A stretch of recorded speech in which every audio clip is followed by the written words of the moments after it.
It's time for Basketball Friday Night in West Virginia. For the next 3 hours, it's high school basketball from across the Mountain State. Live from Marshall University, here's your host, Ryan Epling. And a very pleasant good Friday evening to you. Basketball Friday Night in West Virginia. Talking about a lot of action going across the state in basketball this week, and high school girls and high school boys both. But the girls are well underway in their sectionals. And Bill, I tell you what, it's hard to believe it's this time of the year. I know we've talked about it, throughout the season. But the girls well into their sectionals, Joe, and go into regionals next week. I think I used the term last year, and I'll use it again. It's March Madness in February. Absolutely. Because the postseason is not just underway, it's well underway for girls. We had sectional champions decided tonight. A lot of girls' sections, in multiple classes. And the boys, there's a couple games, actually, sectionals get started, I believe, tomorrow night. They do. There's about 10. I think we've got 10 regular season games that finish up tonight, and then they get right into it tomorrow night. I know in southern West Virginia for sure, because there are a lot of really loaded AA and single A sections in southern West Virginia, and a lot of those games in your lower seeded teams do get underway tomorrow. And there's been some good games this week, and probably a few upsets if you really get to, diving into it. But anyway, Bill Cornwell, Joe Linville with you. And as you can tell, Ryan Epling is MIA once again.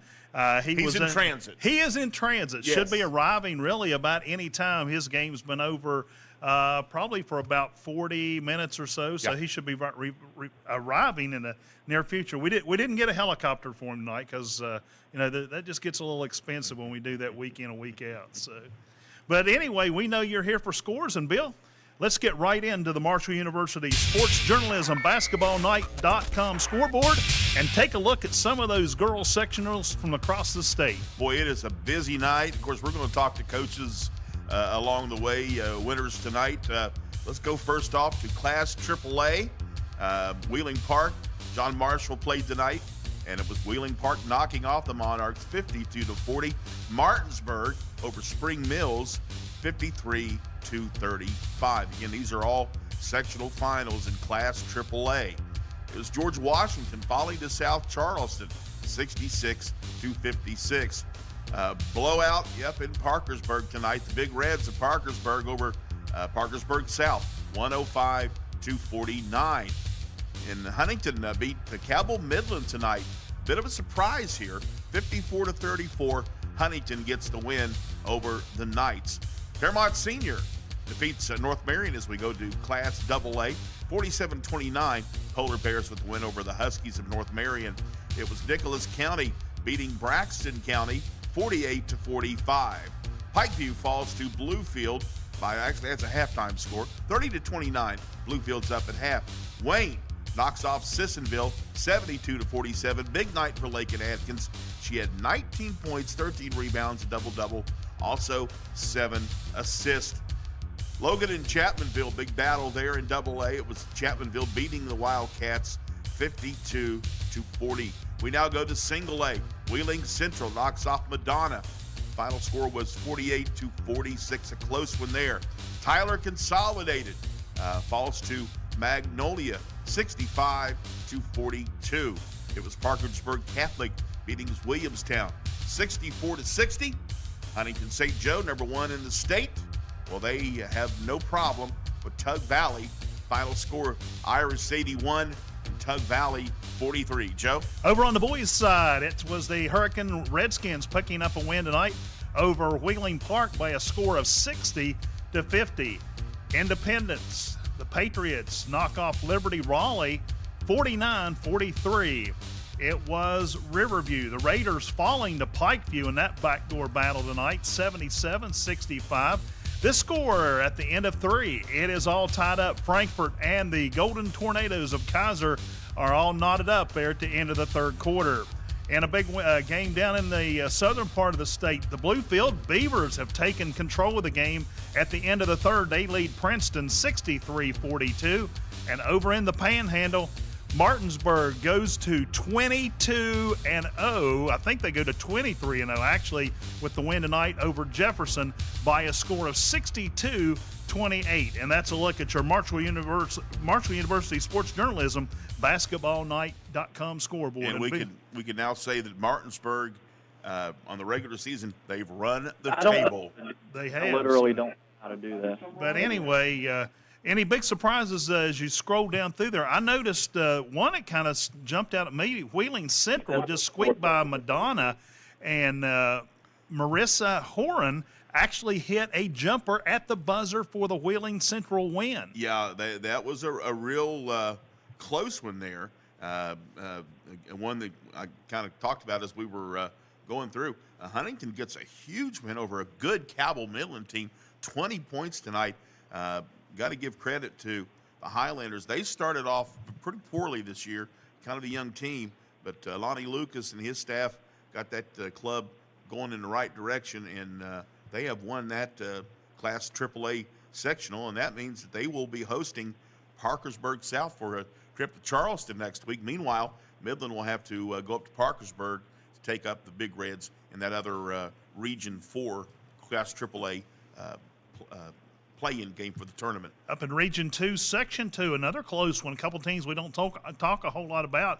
Nicholas County knocked off neighboring Braxton County 48-45 for the win. So another tight one there in the central part of the state. And I got to say that looks like the St. Joe Irish woke up. They had a bit of a tester in their first sectional game against Sherman a couple of nights ago, but tonight they had no problem winning by 38 over Tug Valley.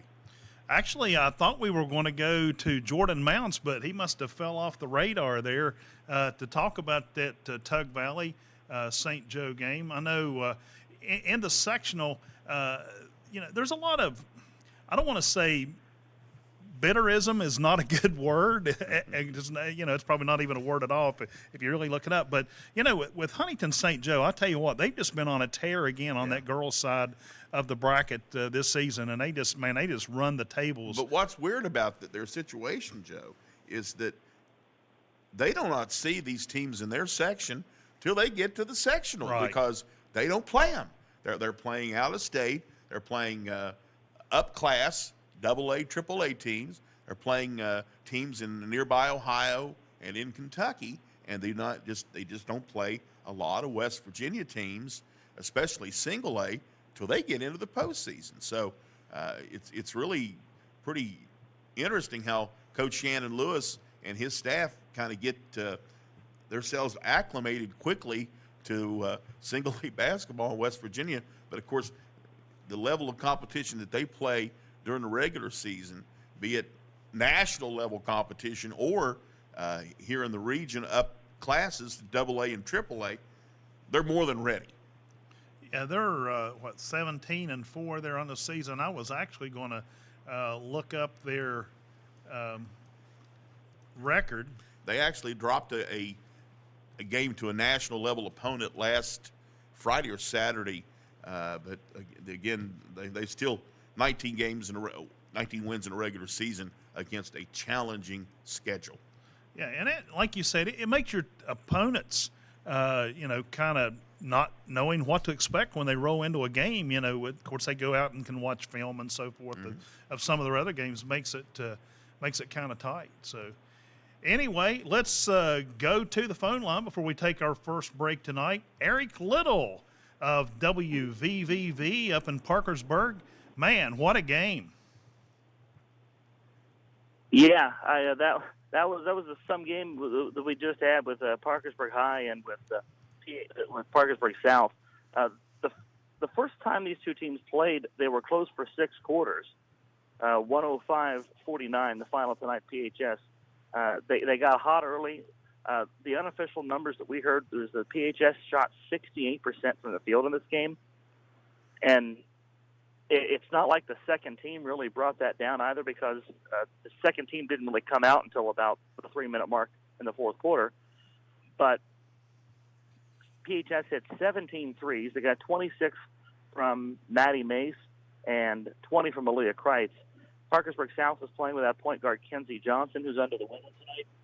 and they got 10 in her place from Riley Harner, who made a really a nice spot start for Parkersburg South. But it was one of those games to where everything that South needed to stop of PHS's, they weren't able to stop, and everything that South needed to go for them just didn't go for them tonight. What was the difference was the atmosphere any different, or just, I was really surprised when I saw that score. Again, you're without your point guard in Kenzie Johnson, and she's someone that doesn't score the most points, get the most rebounds, get the most assists, but she facilitates that offense, and she plays tough defense. And when you got a PHS team playing full court pressure and a lot of zone trap against Parkersburg South, you need someone to move the ball up the floor against that, and they didn't have that early on. PHS was hot from there. I think they missed maybe one or two shots the entire first quarter. They led 32-7 after a quarter. So it was a combination of an extremely hot start, a torrid start for PHS, and South not having that key cog in the component, that key component that they needed. It certainly kind of doubled up on itself. And, it's not just that PHS couldn't miss. They're hitting threes, too. So, 17 threes in the game, 8 of those in the first half. It was a deadly recipe for Parkersburg South tonight. Well, Eric, the one beauty of the system we have now in West Virginia is it's not over. They do have a chance. Of course, they're going to have to hit the road next week for the regional final, sub-final, come to Huntington. And the Highlanders, all of a sudden, they are a hot team, and they beat a good Cabell Midland team by about 20 tonight. And that's a big ask for Parkersburg to come down to Huntington High to get that win next week, but they do have that shot. Well, I'm a Pirates fan, and Pirates manager Clint Hurdle has a phrase that I think applies in life and a lot of times in sports, and that's shower it off. Yeah. And right now, that's exactly what Parkersburg South needs to do. You go in the shower, you shower the loss off, and you forget about it, and you move on to what's going to happen on Tuesday. Because right now, no matter what happened tonight, it could have been 105-0 tonight. South still is going to have that access game to the state tournament, and that's what winning that sectional semifinal does. That is, I think the semifinal of the sectionals is a vastly more important game than your sectional final, because that is what guarantees you that access game. And as long as you're playing a game to go to the state tournament, you can still advance to the state tournament. And that's the proper perspective you need to have. And I think what's going to help Parkersburg South's confidence is that they do own a win against Huntington this year. They split the regular season series of the Highlanders. So it's not like in past years where there's one team coming out of that other section that you want to avoid at all costs. They have wins against both PHS or both Huntington and Cabell Midland. So either way, that they had that going for them coming into this. So there is still a chance that you could see both Parkersburg teams in Charleston come state tournament time. You'd rather not go on the road to do it and go to Huntington, but Ed Davis's girls are focused. They're going to treat it as a business trip, and like I said, hopefully they'll have a healthy Kenzie Johnson back. And she wasn't even at the game tonight, so she's not on the bench infecting her teammates, so that's good. And hopefully they get her back, they get her well, and the illness doesn't spread, because that's a possibility. But hopefully you get things going back in the right direction on Tuesday. When was it? You watch a lot of basketball. When's the last time you saw a team shoot somewhere close to 70% from the floor in a ball game? Not often. I actually worked tonight's game with boys coach Mike Fallon. He dropped by and he had a color with me. And I want to say the second year that I did South games, it may be 3 or 4 years ago, one of his boys' teams hit 19 threes in an early season game. It was maybe the second or third game of the year. And I told Coach tonight, I said, tonight was the second most threes I think I've ever seen a team hit. There's 17 of those. But no, I wish I had a better record of a field goal percentage in terms of what I've seen. But no, there's no way. And they did have some misses, when the backups came in the final few minutes of it. But they were still hitting big shots and big threes, well into the fourth quarter. And I would have to think that percentage was hovering closer to 75-80% until the final few minutes of the game, to be quite honest. So even 68% is still a conservative estimate for how well PHS shot the ball tonight. And they weren't just easy shots. There were a lot of easy buckets that the Big Reds hit. They hit several 25-footers, a couple 30-footers. Maddie Mace was big from beyond the arc. We haven't even mentioned Shaylee Kirby, who's this team's leading scorer. She dropped 32 in the MSAC title game on Saturday. She scored 14 tonight, had 2 fouls in the first half, and didn't play a lot of the first half. So most of her points came in garbage time. And that's how deep this PHS team is. And they're poised, and they made a statement tonight that they're ready. Made a statement of some sort, but in some ways they made a statement to say that they're ready to go back and try to repeat their title. All right, Eric Little of WVVV with that Parkersburg South girls game. Good report as always, and we look forward to talking to you again next Friday night. And there's a very good chance that the Parkersburg South boys are going to play the PHS boys next Friday. If South can get a win in that semifinal on Wednesday, so second verse, and hopefully it works out better for South this time around. All right, thank you very much. Eric Little of WVVV in Parkersburg with the call of that game. We're up against our first break here on Basketball Friday Night in West Virginia. On deck is the head coach of the Wheeling Central Girls, Penn Kurtz, Jordan Mounts, Bill Nestor, and Brian Sexton. Much, much more to come next here on Basketball Friday Night here on the Fast Break Sports Network. Basketball Friday Night in West Virginia will return in 2 minutes on the Fast Break Sports Network. For scores online, all of them in West Virginia, visit basketballnight.com. Streaming video live from the studios at Marshall University, visit basketballnight.com for video, audio, and the Basketball Friday Night scoreboard. Marshall University's sports journalism major offers students the opportunity to develop skills in the exciting areas of print, public relations, or broadcasting. Our curriculum features terrific skill-based courses and prioritizes hands-on experiences that not only expose the students' work to the public, but also to sports journalism professionals who are often willing to provide crucial feedback. Marshall sports journalism majors cover our 15 varsity teams in any media format, including text, online, photo, radio, or video. Hands-on, real-life experiences come through Marshall's student-powered media, the Parthenon, WMUL Radio, and MUTV, as well as communications campaigns and off-campus internships. The Marshall University School of Journalism and Mass Communications is ready and eager to help you start your sports journalism career. Learn more at marshall.edu/SOJMC. There's many places to listen and watch Basketball Friday Night. We're on great radio stations throughout the Mountain State. Just click our affiliates page for the station nearest you.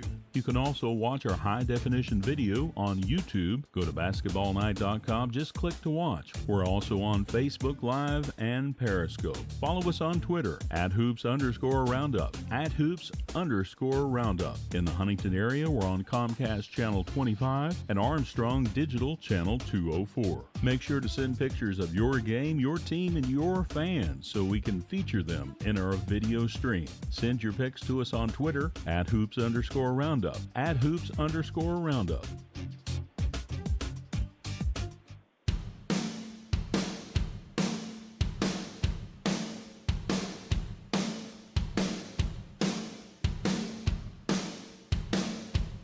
Celebrating high school basketball around the Mountain State. You're listening to Basketball Friday Night in West Virginia on the Fast Break Sports Network. Now, back to your hosts, Bill Cornwell, Joe Linville, and Ryan Epling. 9:18 on Friday night. Joe Linville and Bill Cornwell in the studio. Ryan Epling will join us in just a few minutes. But joining us now is the head coach of the Wheeling Central girls team, Coach Penn Kurtz. And Coach, welcome to Basketball Friday Night. And I'll tell you what, that was a close one for your team tonight. Yes, it was a little too close. We'd like to have a little bit wider margin at the end, but all you need is one more point than the other team. So we managed to pull one out. Yeah, you pick up the victory tonight. Talk a little bit about the game. About your team and of course your opponent. Madonna played you very close there, all the way down to the bitter end. They did. We actually got off to a great start and had a big lead, and then actually went into the fourth quarter up by 13 points and just couldn't find a ball to get through the rim in that fourth quarter, and they just kept battling. A lot of credit to them. Their seniors just dug in and played great defense, forced us into some uncharacteristic turnovers, and we missed some shots we would normally make, and I'm going to give them the credit for that. And they actually finally took their first lead with about 30 seconds left in the game. We were able to come down, and Kaylee Ryanview made a play, got a basket, got fouled, missed the free throw, but we were able to get a rebound and run a play and get him a shot in the corner that Marissa Moran hit at the buzzer to win the game for us. How relieved were you once she hit that shot right at the buzzer? Pretty relieved, because actually when Kaylee went to the line to make the free throw, there's still 12 seconds left on the clock, and you just wonder what if we could hold them for 12 seconds, and we didn't have to worry about that. Tristan White got a great offensive rebound, and we just ran it down and got the last shot, and it went in. So, but I'd like to congratulate them. They played a great game. They didn't give up. They never quit, and they just kept digging in and made us work for every shot we got. Well, there's no rest for the weary, Coach. Next week, Charleston is on the line, and you will be facing Tyler Consolidated for your regional subtitle. Yes, they are. I believe they lost to Magnolia tonight, so yeah, that'll be a good game for us. They're a nice team. We did not play them this year, but we'll be ready for them when they come next Thursday. Coach, what do you do? At this point, you got a few days to prepare for your next game, and just what do you do to rally the team? I mean, this is the time of the year you want to start peaking and doing your best performances on the hardwood. It is, and actually, this team's been rallying for the last almost month. We were at 6. Our record was 6-7 at one point. We've won 8 of our last 10. So they're coming together. They're playing better defensively. We're getting great leadership from Amin Gaynor and Kaylee Ryanview. So as long as we keep doing the little things right, we'll be in a position to win. All right, Coach. Thank you very much for joining us, Coach Penn Kurtz, the head coach of the Wheeling Central Maroon Knights, with a big win tonight that went right down to the buzzer, knocking off Madonna 48-46. Coach, again, thanks for joining us, and we'll talk to you before the season's out. Okay, thanks for having me on. All right, thank you very much, Coach Okay. Penn Kurtz. And joining us now is Jordan Mounts of WFGH, and had the call tonight of that Tug Valley St. Joe game. Tough night for Tug Valley. Yeah, Joe, it was. Looking at the strength of the opponent, St. Joe, they've been in the state championship for a reason the past few years. That's a talented basketball team, and they've got a good core group of seniors as well as a good core group of underclassmen to build on. The better team won the basketball game this evening. This looked like St. Joe kind of woke up, Jordan, because they were pushed a couple of nights ago by Sherman. In fact, Sherman, I believe, after the first quarter, was leading St. Joe in the first sectional game. But I would say that Shannon Lewis got his team's attention, and they have been on fire ever since. Yeah, when they played Sherman there that first game, that was Sherman was able to stick with them, and by putting a lot of pressure on their shooters and a lot of pressure on defense. Then Sherman also, when they went on the offensive side, Sherman has a 6'2" center that they really made use of in that game, Deja Busby. I tell you what, Busby's got a chance to play some small college basketball. She's not a bad little center. But as far as Sherman, like I said, they put a lot of pressure on St. Joe's guards. Just kept the hand in the face, didn't allow them an open shot, and that's why Sherman was able to walk out of there with the lead in the first quarter. But after that, again, like tonight, true talent took over, and St. Joe started hitting the shots. The girls started firing on all cylinders, and it was just a matter of time till, it ended up the way it was. Jordan, we've talked to you about the boys' side at Tug Valley. They get ready for their sectional next week. What can you tell us on the happenings at Tug Valley on the boys' side? On the boys' side of things, about a week ago, the day after I walked on set there at Basketball Friday night, we actually Tug Valley had senior night there at Tug Valley High School, and walked away with a pretty key win over a very talented West Side High School team. And that was a big win for our boys. As far as the game went, the game at St. Joe, Tug Valley continued that same style of play over that next day, which was a lot of team basketball, finding each other, making the extra pass, getting the ball into their bigs. And Ethan Colgrove had a big game again against Westside. It was a very, very good game to watch, and a very positive game to take away and actually take into the sectional tournament coming up this week, I should say. All right, Jordan, thank you very much. Appreciate the update, and I'm sure we'll be talking to you probably again next week. Absolutely, Joe. It sounds good. We'll talk at you all, I guess, next week. All right, Jordan Mounts, WFGH, also the voice of the Tug Valley boys and girls basketball team. And let's go right back to the phone line. Bill Nestor, WPDX.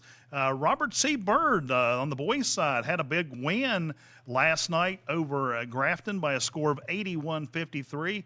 And I believe that puts about 5 straight wins on the side of Robert C. Byrd. Joe, you're exactly right. It's a 5-game win streak, and they've won 11 of the last 12. So finding their flow and getting things going the right way at the right time here, peaking as we approach tournament time, and really had a big win game before this last Saturday against Bridgeport, crosstown rival. Seemed to give them a little bit more confidence, and they played their most complete game of the season against Grafton last night in that big win. You heard me mention to Coach Kurtz there a minute ago. This is the time you want your team to come together. I mean, we're rapidly approaching the March Madness time of the year, and, that's when you want your continuity. It's when you want, your best team ball to be happening on the floor. It is, Joe. And, when you're playing your best, of course, players can sense. They know exactly where they're at. Coaches talk about the measuring stick game in and game out in terms of finding out where their team is. But players know whether they're playing good basketball or not. And when you're playing good basketball, that confidence really exudes. It comes out. And for this Flying Eagle team, the confidence has been big for them.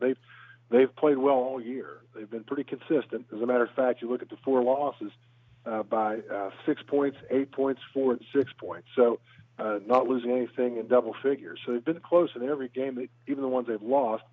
So they've played well throughout. But, peaking at the right time right here. They had 4 players in double figures last night. And so they've got different guys that can score, and they've got just about every way to score possible. The only thing they're lacking really is a true big inside that can score with the back to the basket. But they've got the shooters from the perimeter. They've got the slashers. And the good thing about this team, very unselfish. They all pass the ball extremely well, distribute it to the open man. They make the extra pass a lot of times. That causes defenses to work a little bit harder and wears teams down.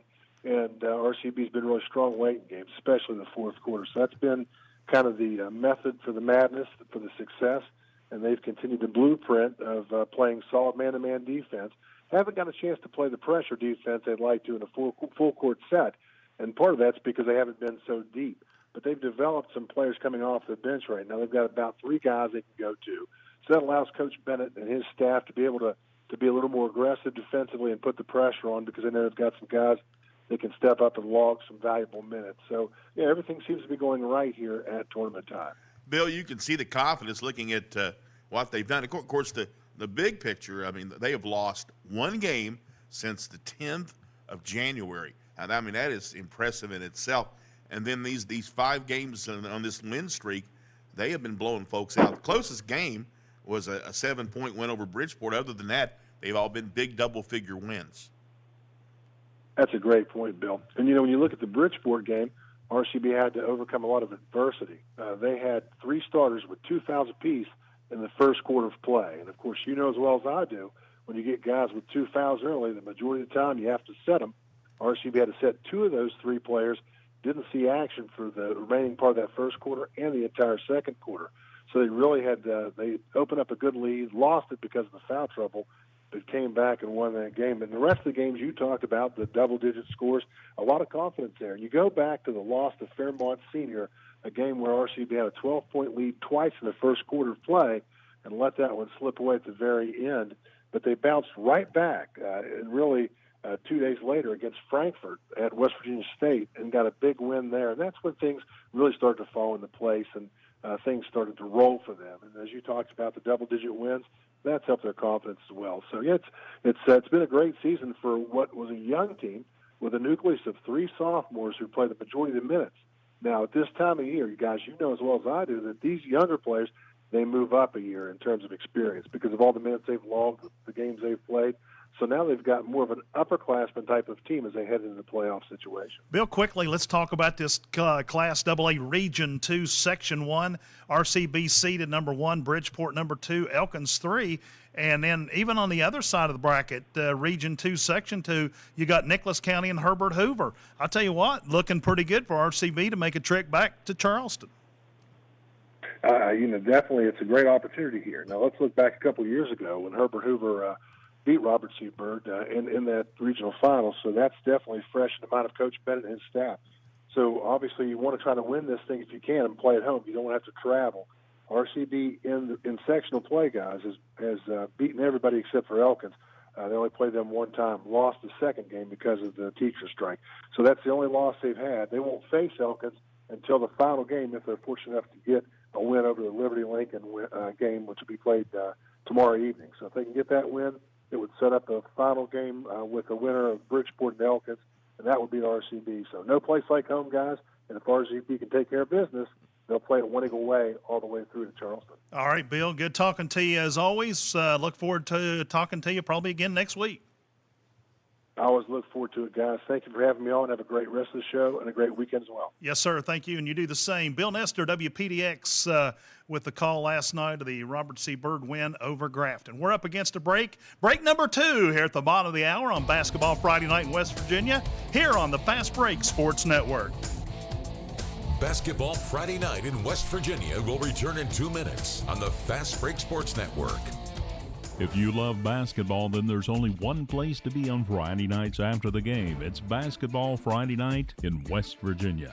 Does showing up for work at a ballpark or an arena sound good to you? A Marshall University sports journalism degree can get you there. Sports journalism at Marshall is serious and it's big business. Sports media and communications careers are some of the most competitive and marketable in the world. We'll prepare you to think critically, report accurately, and artfully tell the stories on and off the field or court. If this sounds like you, the Marshall School of Journalism is ready and eager to start your journey. Learn more at marshall.edu/SOJMC.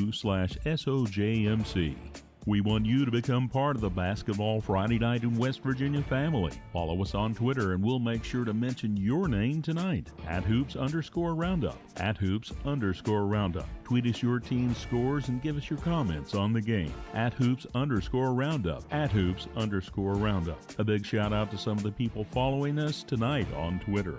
Macy Stewart, Jason Slay, West Virginia Sports News, Jason O'Brien, Cameron White, Jay Hatfield, Dog Zoned, Mark, Debbie Greskovich, Clyde Farley, Jake Adkins, Alex Crum, Sally Avero.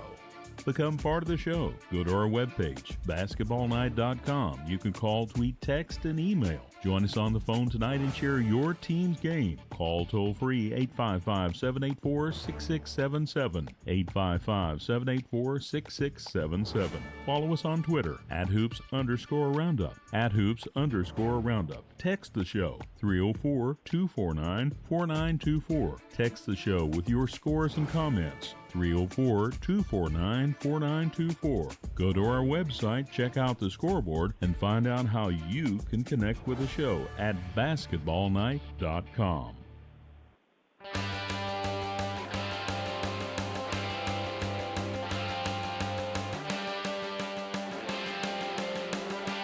Stay up to date on your favorite teams. Check out basketballnight.com. Now, back to Basketball Friday Night in West Virginia with Bill Cornwell, Joe Linville, and Ryan Epling.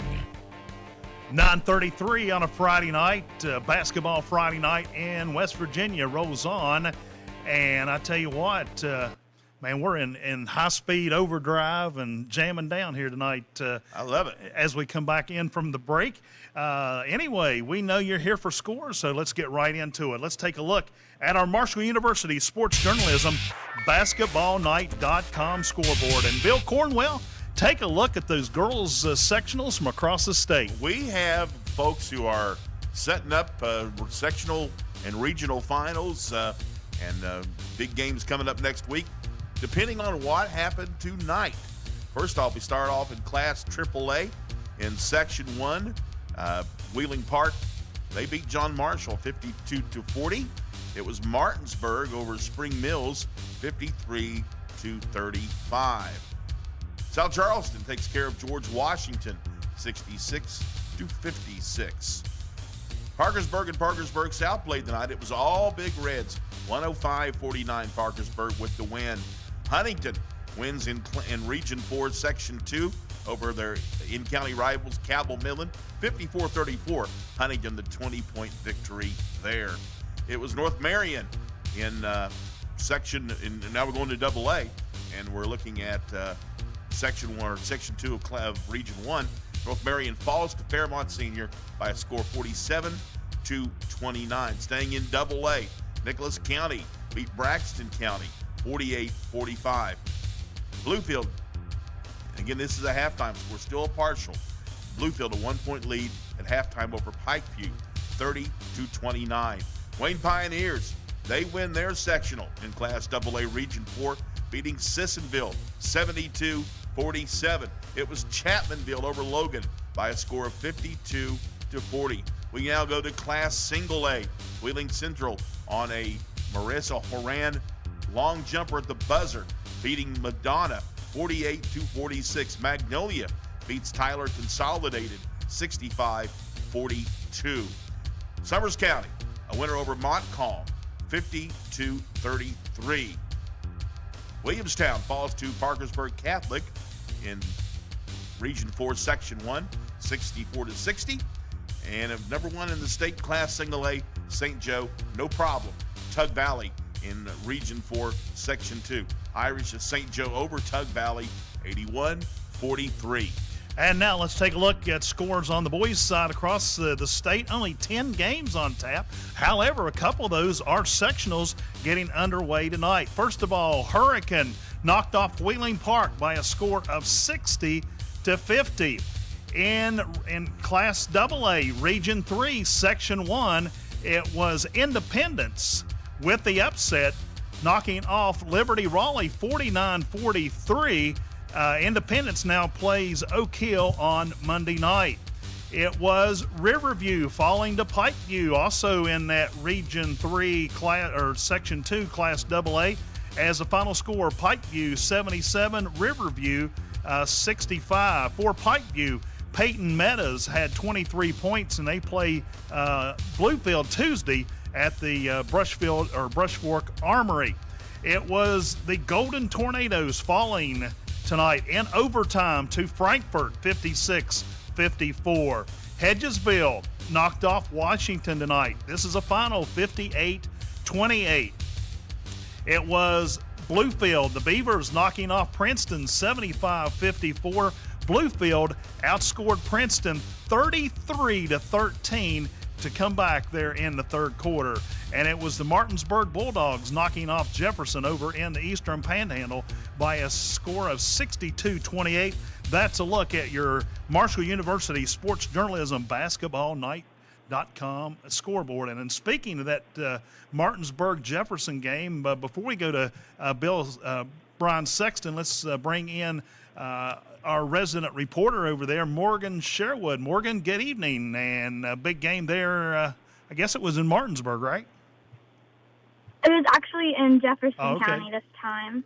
Okay. But it was a very good game. It started off kind of really slow, but the Bulldogs came out and showed the Cougars that they weren't there to mess around, and their defense held the Cougars the entire game, where they only were able to score 28 points, which isn't a very good record, but that also gave the win. The final score was 62-28, and it gave the Bulldogs their 22nd consecutive win this season. What's the buzz around Martinsburg? You know, the football team had an outstanding undefeated season, and then the basketball team follows it up and undefeated after the regular season? I know. They set the bar high for Berkeley County. I mean, I know there's some tough competition for every school over here. Hedgesville's biggest competitor is Martinsburg, and I know Spring Mills is concerned about them too. Morgan, we again talking about kind of running the table, Martinsburg, and Coach Rogers has taken so many teams to Charleston over the years, and they come close, and they can't get the W. Again, they just cannot beat usually the teams from the southern part of the state, you get some kind of a buzz that they think this is the year, that maybe this is the team. Yeah, I'm pretty confident after watching some of their games that they're an amazing team, and I'm confident they'll be going to Charleston and hopefully winning another championship for them this year. Hey, Morgan, just out of curiosity, you got any inside tips on the baseball team? Not anything that I know of, but I know there's some tough competition watching I went to almost every single baseball game for Hedgesville last year and watching some sectional and regional games against Martinsburg. I know they're tough competition, and they have some good players coming in next season. I was actually just kind of kidding you, after they run the tables on football and basketball, and just wondering about the baseball. But anyway, final score tonight, Martinsburg knocks off Jefferson 62-28, Morgan Sherwood. Again, it's always a pleasure and good job. Thank you very much. All right, we'll talk to you again next week. All right, have a good night, guys. All right, thank you very much. Of course, when you talk baseball up there, usually you're talking Jefferson. Jefferson's the one that usually kind of runs AAA up there, and Martinsburg kind of has to scrap to get into the conversation. But maybe the way things are going for Martinsburg, maybe it's the year for baseball too. Yeah, we've left this guy in queue long enough. Yeah. Anyway, Brian Sexton with the Calvary Baptist Academy had the big trip up to the WV Cat tournament in Summersville last week. Brian, good evening. Joe, Billy, how you guys doing tonight? Hey, busy. Doing great, man. I tell you what, a lot of high school basketball going on with these sectionals in full swing right now. Well, I'm actually up here at Tays Valley Christian School. Speaking of baseball, we're starting baseball practice. Guys, after throwing BP to these guys tonight from Tays Valley and Calvary, I'm kind of feeling a little bit like Zion Williamson's shoe, man, a little blown out and worn out, I seen a picture on Facebook. I just wanted to make a comment real quick. I seen a picture on Facebook said that they were going to go get that 8-year-old that put that shoe together for Nike. Yeah, I'm just wondering why that thing hasn't ended up on eBay yet where somebody can buy that, Joe. It probably will for it's all over. It may end up at the Smithsonian. I don't know. Exactly. So what's happening in your world tonight? Good point, Bill. Yeah. Well, just, when we talked last week, we were heading into the championship game of the boys and girls West Virginia Christian Athletic Tournament. And the girls tournament, Grace Christian School knocked off Calvary Baptist Academy 70-35. And I tell you what, that Grace girls team, Joe, just flat dominated the girls side of that tournament. And they've got 3 young ladies. Samantha Wells averages about 15 a game. And the tournament MVP was an 8th grader named Hazley Matthews. And boy, she really played well. And she's not even their leading scorer for the season, but you could have fooled me. She was everywhere. And they've got a little girl named Emily Hutchison. Emily Hutchison's about 4'11", but she is everywhere on that court. And they took it to the Calvary girls and breezed to the state championship. And Joe, I got to tell you real quick that the boys championship game was an absolute classic of a game. Cross Lanes Christian came back and defeated Calvary 60-59. And man, what a ball game that was! Just back and forth, and I was sitting over there. I felt like popping a bottle of Tums during that thing. It was so back and forth. But my hat's off to Cross Lanes Christian School. They came back. Calvary had a 13-point lead at one point in the game, and give Cross Lanes Christian a lot of credit. They came back and had tournament MVP Brendan Jeffrey, who scored 22 in the championship game to knock off the Patriots of Calvary Baptist Academy and win the boys title. Brian, we've certainly enjoyed following Calvary Baptist through your reports all season long. And, I mean, just got to give kudos when you think about the competition at that tournament alone last week to have both the boys and the girls teams from Calvary Baptist make championship game. Yeah, Billy, and it's funny because we had not played real well. We were upset that Monday night by New Life Christian Academy in Summersville, and we weren't real sure how we were going to play. And then, we beat Victory Christian School 89-19, beat them by 70, and beat Wood County by 26. Wood County ended up taking third place in that tournament. And so we felt confident. And again, I take my hat off to Cross Lanes Christian School. They adjusted during a game, as good teams are supposed to do, Bill, as you well know. And our kids were extremely dejected, and I had to take my statistician broadcaster hat off for a minute and be a dad, as I had to hug my senior son who saw his last game at Calvary Baptist Academy. But our kids played hard. They had nothing to be ashamed of, and that's what Coach David Spencer told them in the locker room. Look, teams, really good teams, as you guys both know, make adjustments, and that's what Cross Lanes Christian did. So we finished 18-10, Bill, and got a good group of kids coming back next year. So we're looking forward to it. But unfortunately, it's on to baseball for us. So you can't dwell on that too long. You got to put that behind you. I'll tell you guys real quick. We've got a combined team. Tays Valley Christian School and Calvary Baptist Academy combine the baseball teams. So that's kind of a neat thing to see schools working together to be able to field a competitive baseball team. Just got one quick question for you, Brian, before we let you go. Joe. Was there any, did the officiating have anything to do with the basketball game last week? He knows where I'm going with this. Wow, what a loaded question. I heard you had a gentleman by the name of Bo Anderson up there. The resident referee, yes. Well, I gotta admit something to you.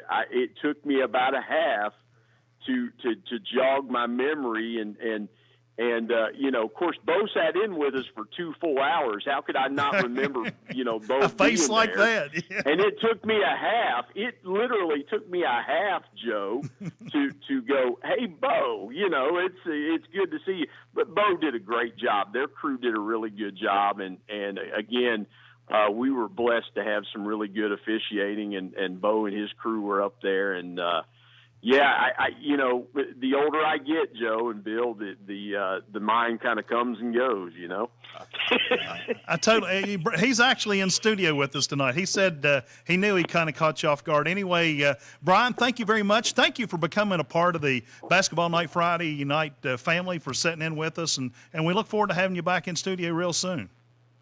Well, I'm looking forward to coming back in and eating, so that's what's on my mind. So, all right, Brian, you guys take care, and we appreciate you guys having us on this year. Sir. Thanks a bunch. Yes, sir. Thank you, Brian Sexton, the PA, and whatever else needs to be done with that. With that Calvary Baptist basketball team. Anyway, we're up against break number 3 here on Basketball Friday Night.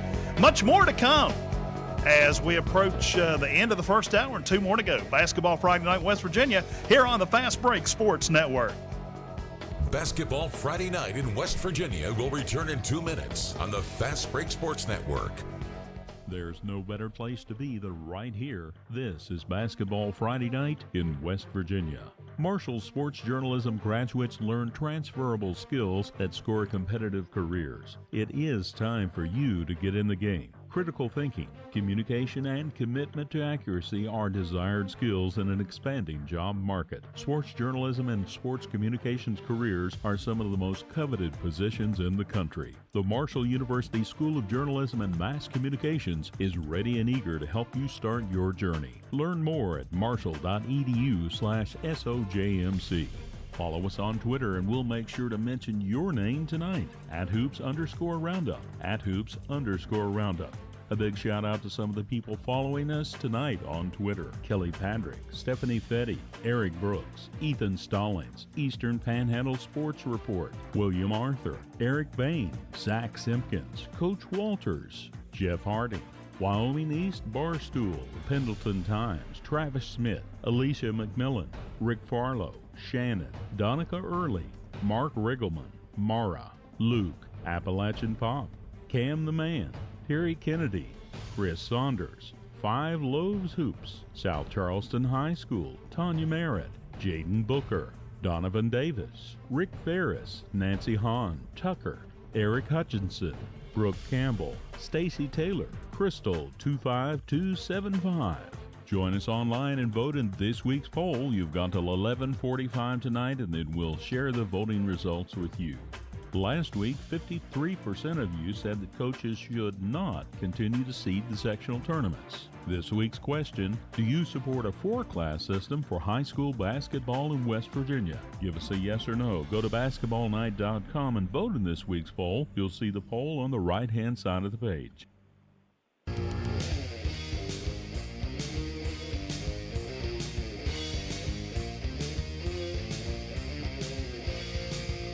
This is high school basketball's home for the Mountain State. Basketball Friday night in West Virginia on the Fast Break Sports Network. Now, back to your hosts, Bill Cornwell, Joe Linville, and Ryan Epling.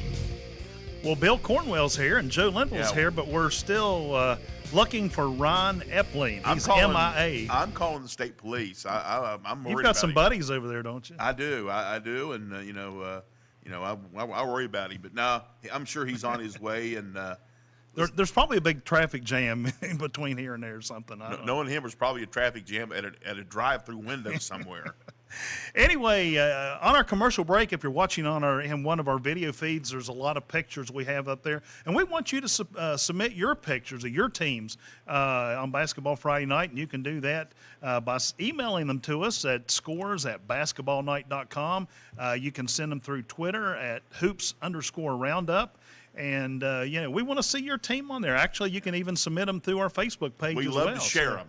Exactly. I enjoy just, looking at different teams across the state, action pictures, team pictures, crowd shots, just something maybe a little unusual. I even like gym shots. I like to see what's on the wall at a gym and maybe a nice paint job or decorating job. Yeah, we had one there a few weeks ago. I don't think that was in West Virginia. It was the Gators. It was the Gators. It was pretty cool looking gym. It was.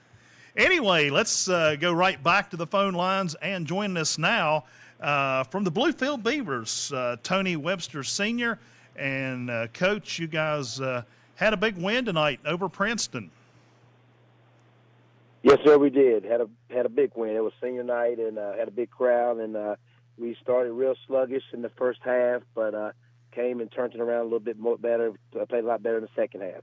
I see you guys outscored Princeton 33-13 in the third quarter. That's almost unheard of.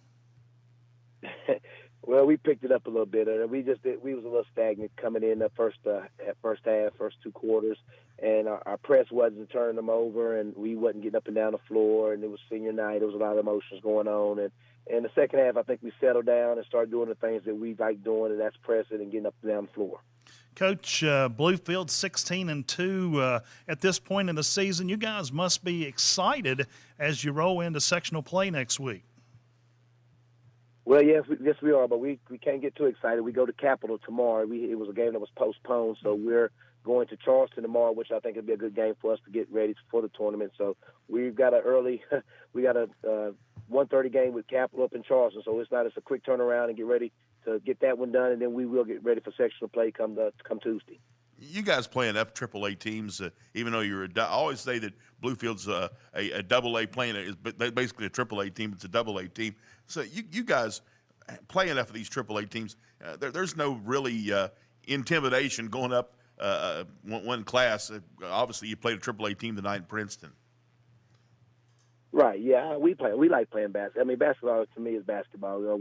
We try to play a pretty good schedule that gets us prepared for the postseason, and that's the reason we try to beat that schedule up as much as we can. And we try to play as many AAA teams or whatever comes our way. So, like I said, we don't look at it being a AAA, single A, or AA. We look at it all being basketball. Coach, we wish you the best tomorrow, and again, the best next week. I tell you what, these Beavers are rolling right along. Tell us a little bit about your team there, and of course we know the season, kind of hit a roadblock there a month or so ago, but then these guys have rallied and rebounded and just keep plugging right along, picking up those wins. Yeah, we've been pretty balanced with our scoring. We have Braden Cruz. He's one of our main leaders and our go-to guy. He's our point guard. Then you got Ryan Epling, which is coming. He's playing real good ball right now. And then we have Sean Martin, which is also our big that is, he is really coming around right now. He's making people adjust their shots. He's protecting the rim, and he's really playing hard. So, and we have a lot of role players too. But our kids understand that, our goal every year is to win our section, win our regional, and hopefully get back to Charleston. I kind of hate to bring this up, but, you lost your son there a few weeks ago. But, man, I tell you what, the community and the state has just rallied around you guys over this. Yeah, I can't say enough about that. We lost a great man. That was my son. That was my best friend. And it has been a big loss. But the community, the state of West Virginia, everyone, it's just been an outpour. And I couldn't ask for anything better. He was a great young man, and he's very well remembered. And I just, he's with the man above, and I know he's shining down on us now. What does that mean to you as a father with, just the way everybody rallied around you guys during that, really tough time? Well, it means a lot. It means, like I said, he was a great kid. He's a football player. He was around these kids. These kids that are playing now, they've been playing together since they were we had a travel team called the West Virginia Ice, and these kids have been playing together since they've been about the second or third grade, and he was a part of that travel team. This is the first year he actually didn't play basketball because he was getting ready for his football season. But it's been overwhelming. The state has been unwell. They've really poured out their hearts to us. They've prayed for us. Even the governor, he's done everything. I can't say enough about this great state, what they've done for me and my family. Coach, we got about a minute left. Real quick, this team, as you roll into sectionals next week, do you feel like the Bluefield's playing their best basketball so far this season? I really do. I think that, not the first half. The first half wasn't very good, but we ended up really well. We played Oak Hill really well. I thought we played well. Played Shady really well, and I really do think we're peaking at the right time. We got some kids that are really understanding their role. We got, I think Sean, our big guy in the middle, he's coming along a lot better, and we got some kids that really understand and are shooting the ball better. But like I said, you want to be playing your best ball here in February 1st of March to have a chance to compete for a state championship. Bluefield knocks off Princeton tonight, 75-54. They have one regular season game left tomorrow in Charleston, and then it's on to sectional play. Coach Tony Webster Sr., thank you very much for joining us, and we wish you guys the best, and I'm sure we'll be talking to you again before the season's out. I appreciate you having me, sir. Thank you. All right. Tony Webster, senior assistant coach there with the Bluefield Beavers boys team. And I tell you what, those guys are just, even though the tragedy of losing your son, they've just rallied and ready to move on and to play some basketball. They have rallied around it, and they sort of use the story of little Tony as an inspiration. Kid was an unbelievable, always had a smile on his face, and well-loved and well-remembered. Coming up after the top of the hour, Scott Cousins, the head coach of the Parkersburg girls team. And we'll have much more on Basketball Friday Night in West Virginia here on the Fast Break Sports Network. Basketball Friday Night in West Virginia will return in 2 minutes on the Fast Break Sports Network. Every Friday night from 9 to midnight, we're the home for high school basketball in the Mountain State. This is Basketball Friday Night in West Virginia. Special thanks tonight to all of our affiliates, including 1360 AM, 97.1 FM, WHJC Megawan, 105 KQV, WKQV Cowan, 105.5 FM, and heard in Braxton County on 106.9 FM, 103.7 Jack FM, WQWV in Fisher, the Valley's Watchdog, 1600 AM, WKKX Wheeling, 1370 AM, WVLY Moundsville, Jackson County's home for Southern Gospel, Singing News Radio 92.5 FM, WTHM-LP Ravenswood Ripley, Knights Radio 91.5 FM, WRSG Middleburn, Talk Radio WRNR Martinsburg, 740 AM, 106.5 FM, Classic Hits 106, WHFI Linside 106.7 FM, 95 The Sports Fox, WBES Charleston 950 AM, The Voice of the Coalfields, 101.9 FM and 1290 AM, WVOW in Logan, Light Rock 93R, WRRR St. Mary's 93.9 FM, The Ticket 102.3 FM, WMTD in Hinton, the greatest oldies of all time, 98.5 FM and 101.5 FM, WQAZLP Edmond Beckley. Tune for You, Yap Radio, 101.7 FM, WYAPLP Clay, 104.5 FM, WASPLP Huntington, Huntington, 101.1 FM WVWPLP Wayne, 90.7 FM WFG8 Fort Gay, and Marshall University's flagship station, The Cutting Edge, 88.1 FM WMUL in Huntington. Cable subscribers can find Basketball Friday Night in the Huntington region on Comcast Channel 25 and Armstrong Digital Channel 204. Streaming online high-definition video can be found on our website, basketballnight.com, or our Facebook page, and we're on Periscope.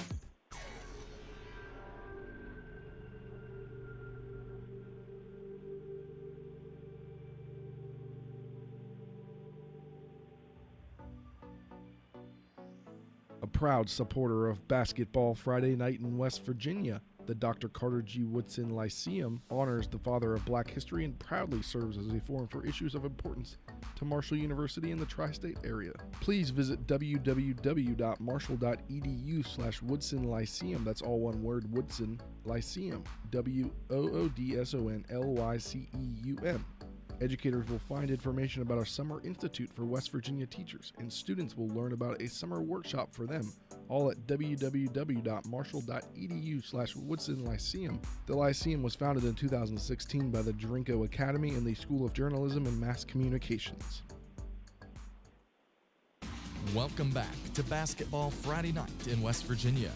To join tonight's program, call 855-78-HOOPS. That's 855-784-6677. Follow us on Twitter @hoops_roundup for all the scores all the time. And visit basketballnight.com for a comprehensive look at schedules and standings for every team in the state. Stay tuned. Another hour of Basketball Friday Night in West Virginia begins right now.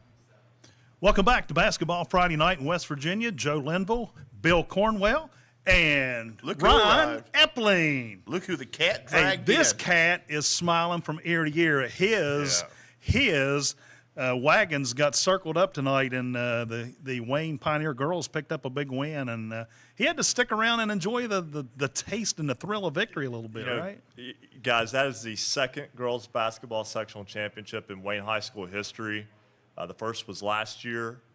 If you'll recall, last year I stayed around a little bit, enjoyed that one, and I got to enjoy watching the girls cut down the nets again this year. I can't blame you. You know, if my team won, I'd be wanting to be there to celebrate. And you know, you're a part of the team. I mean, you know. I don't know about that. They're all better than I was. Hey, you're the sixth man. I mean, you know, when you're behind that microphone on the sideline, you're right there rooting them on. You know. In a professional manner. Exactly. But yes, guys, I mean, thank goodness the fire marshal wasn't there tonight because he wouldn't have been pleased with the. Well, we heard there might have been a bus or two come from Sissonville. There was an excellent crowd from Sissonville. They made a nice trip, had good support there at that game, and I was surprised by the margin. And but if you were there, you would understand that Sissonville was down 10 to 15 in the fourth quarter and just kind of just played out the string, and Wayne got a few layups at the end to kind of stretch that out. But Wayne led from start to finish, never trailed tonight, and excellent win for the Lady Pioneers over a 20-4 Sissonville team that was rolling right along. And of course, what we talked about in the last hour, the beauty of the system is it's not over. They can go and they can play next week against Chapmanville, and they can punch a ticket to Charleston. Sissonville, Chapmanville, battle for the Cardinal Conference Vills. Exactly, so to speak. in Logan and Wayne. Yeah, another Cardinal Conference battle. And a rematch of last year's opening round of the state tournament between Wayne and Logan. So those two schools have become quite connected to each other in girls basketball in the last few years. You know, we'll talk much more about that. We'll get a full scoreboard update in a few minutes as well. I want to go right now to Scott Cousins, the head coach of the Parkersburg Big Reds girls basketball team. They played Parkersburg South tonight. And, Coach, I was given a number, a stat that just fascinated me. Yes, guys, I work even when I'm on my way here. You get that win 105-49, but you had a 23-6 lead, 6 minutes left in the first? We got off to a pretty good start. 23 points in a little more than about 2 minutes? Yes. I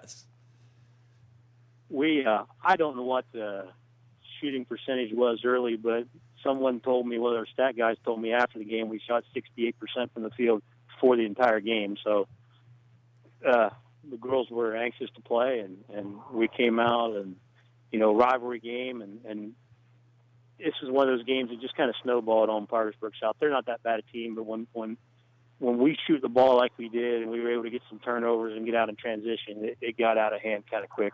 And that was the first meeting this year that Maddie Mace played in for your ball club. And I know it's nice to have her back now that we get into the key part of the season.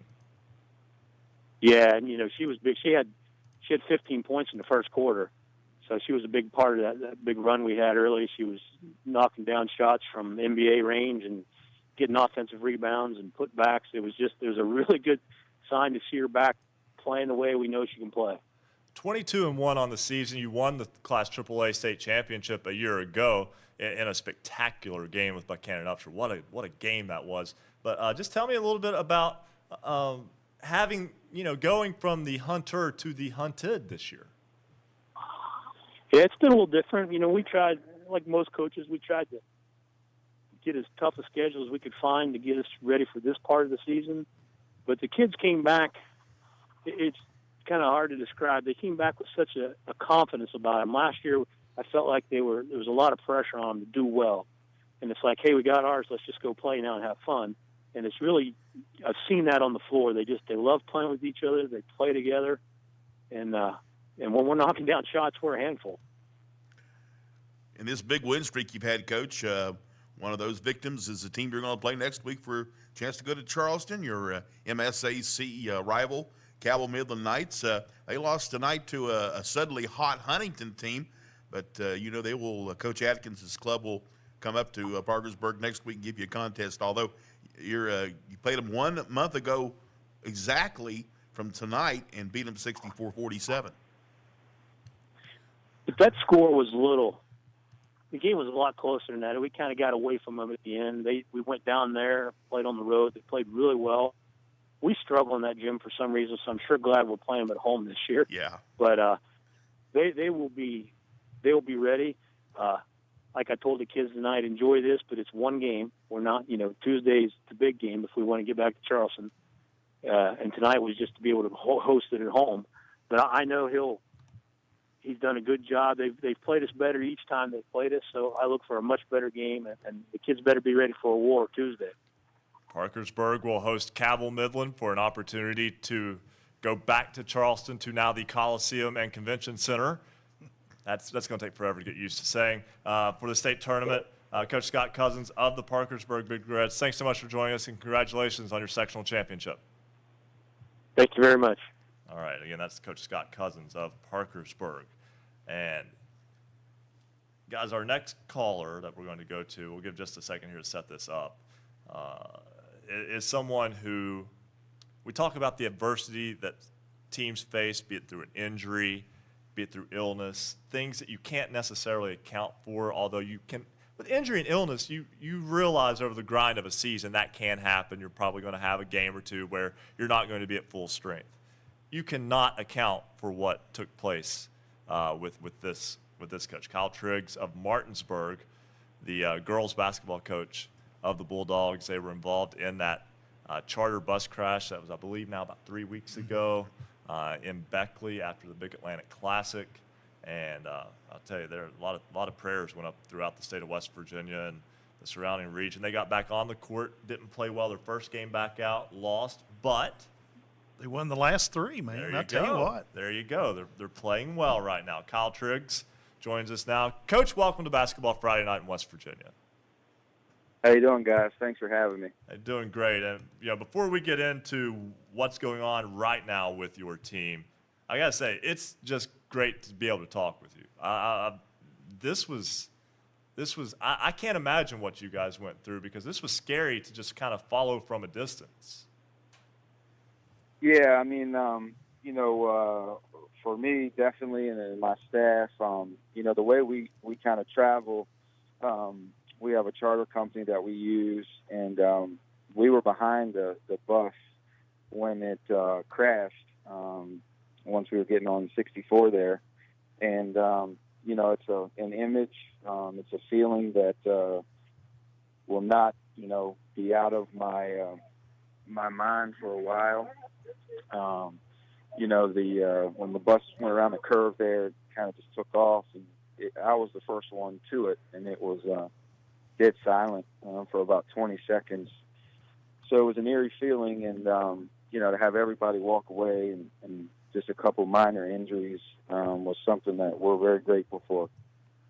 Coach, let's get back to your season. You started off with 2 losses, but I tell you what, you guys have had a heck of a run, 17-5.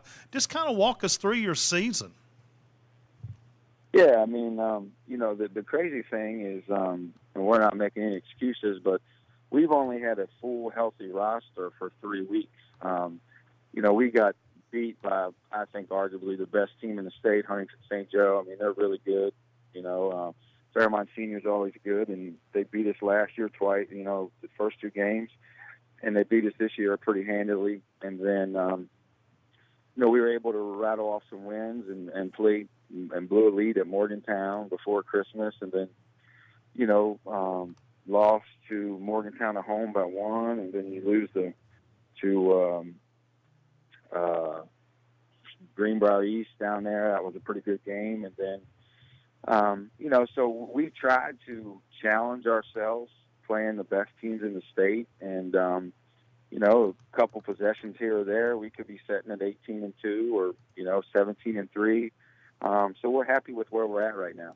Coach, how do you feel like as you go into sectional play, and then do you feel like your team is peaking at this point?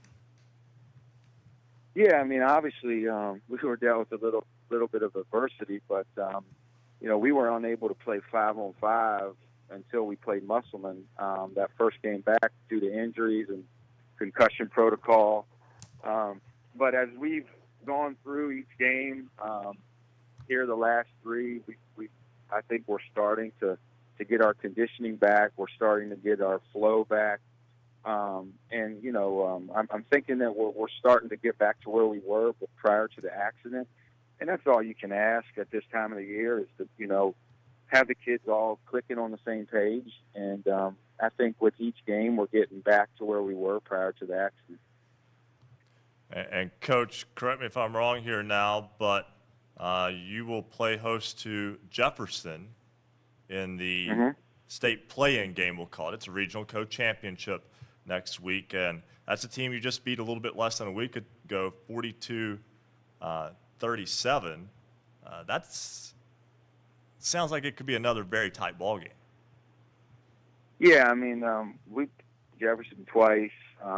We beat them I think by 30 at their place early in January. We played them 2 Saturdays ago, or last Saturday. That was our senior day. It was an early start. I think the game tipped at 11 because Morgantown boys and Martinsburg boys were scheduled to play, but then that got moved. And we're not making any excuses at all, but, we were very uncharacteristic in what we did. And the biggest thing for our kids is they've just been wanting to get back to a normal sense to everything, normal days of practice, normal game times. But, it's a rivalry game. Jefferson, is very good. They're a young team. So we'll have our hands full, and our kids, I was listening to the coach from Parkersburg. It's you tell your kids all the time, you got to celebrate this, but, the game that matters is Tuesday, because sectional championship doesn't mean anything if you can't win the region championship and give yourself an opportunity to get back to Charleston. Martinsburg and Jefferson meeting Tuesday night in Martinsburg. Girls basketball for an opportunity to play to go to the state tournament. Kyle Triggs, head coach of the Bulldogs. Again, thanks so much for joining us tonight, and our continued thoughts and prayers for you guys. I know that just because that's been 3 weeks ago and wounds are starting to heal, there's still ways to go. Yeah, and I can't. The state has been tremendous. Governor Justice was great. We've got outreach from people that probably have never even seen us play, but the state of West Virginia was really behind us, and we appreciate everybody for their prayers and support. Kyle Triggs, head coach of the Martinsburg girls basketball team. We're going to have to step aside and take a break. When we come back, our standout athlete of the week. We'll have that. We might even get you a scoreboard update at the quarter of the hour. How about that? That'd be a first. Right? Hey, I'm always, always up to try new things with this program. We'll do that when we come back. This is Basketball Friday Night in West Virginia on the Fast Break Sports Network. Basketball Friday Night in West Virginia will return in 2 minutes on the Fast Break Sports Network. For scores online, all of them in West Virginia, visit basketballnight.com. Streaming video live from the studios at Marshall University, visit basketballnight.com for video, audio, and the Basketball Friday Night scoreboard. Marshall University's sports journalism major offers students the opportunity to develop skills in the exciting areas of print, public relations, or broadcasting. Our curriculum features terrific skill-based courses and prioritizes hands-on experiences that not only expose the students' work to the public, but also to sports journalism professionals who are often willing to provide crucial feedback. Marshall sports journalism majors cover our 15 varsity teams in any media format, including text, online, photo, radio, or video. Hands-on, real-life experiences come through Marshall's student-powered media, the Parthenon, WMUL Radio, and MUTV, as well as communications campaigns and off-campus internships. The Marshall University School of Journalism and Mass Communications is ready and eager to help you start your sports journalism career. Learn more at marshall.edu/SOJMC. There's many places to listen and watch Basketball Friday Night. We're on great radio stations throughout the Mountain State. Just click our affiliates page for the station nearest you. You can also watch our high-definition video on YouTube. Go to basketballnight.com. Just click to watch. We're also on Facebook Live and Periscope. Follow us on Twitter @hoops_roundup, @hoops_roundup. In the Huntington area, we're on Comcast Channel 25 and Armstrong Digital Channel 204. Make sure to send pictures of your game, your team, and your fans so we can feature them in our video stream. Send your pics to us on Twitter @hoops_roundup, @hoops_roundup.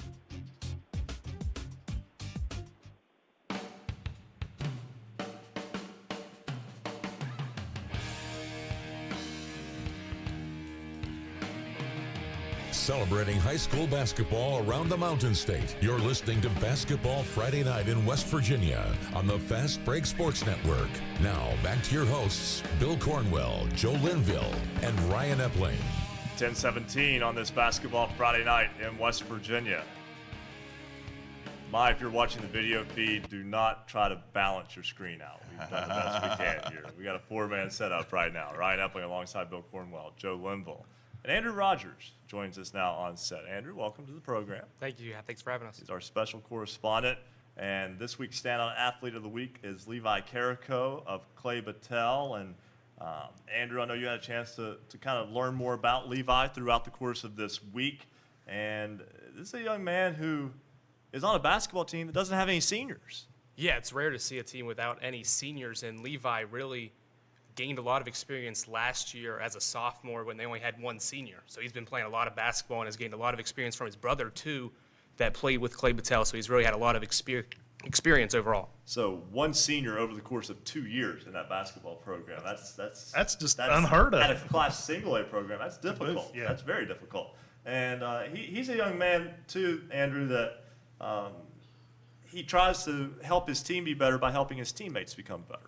Yeah, he really takes the initiative in the summer to get the guys together. He'll bring them over to his house, get together, play some basketball, even at Clay Battelle Gym too. But also he volunteers outside of the classroom with his school, but also with Ruby Memorial Hospital. He's got over 300 hours, and that's pretty incredible, to volunteer that. Also get your players in practice a lot too. One thing we always talk about with our Standout Athletes of the Week is the ability to balance time and time management skills. And obviously that's something he has to do in abundance in terms of being a good basketball player and finding time to volunteer that much time. Yeah, he's balanced it pretty well, keep that 4.0 GPA, but also volunteer a lot and get his guys together, get ready for the season. Absolutely, and it prepares you for college too, because you've got to balance time in college, and you are the only one responsible for yourself when it comes to college. So there you go.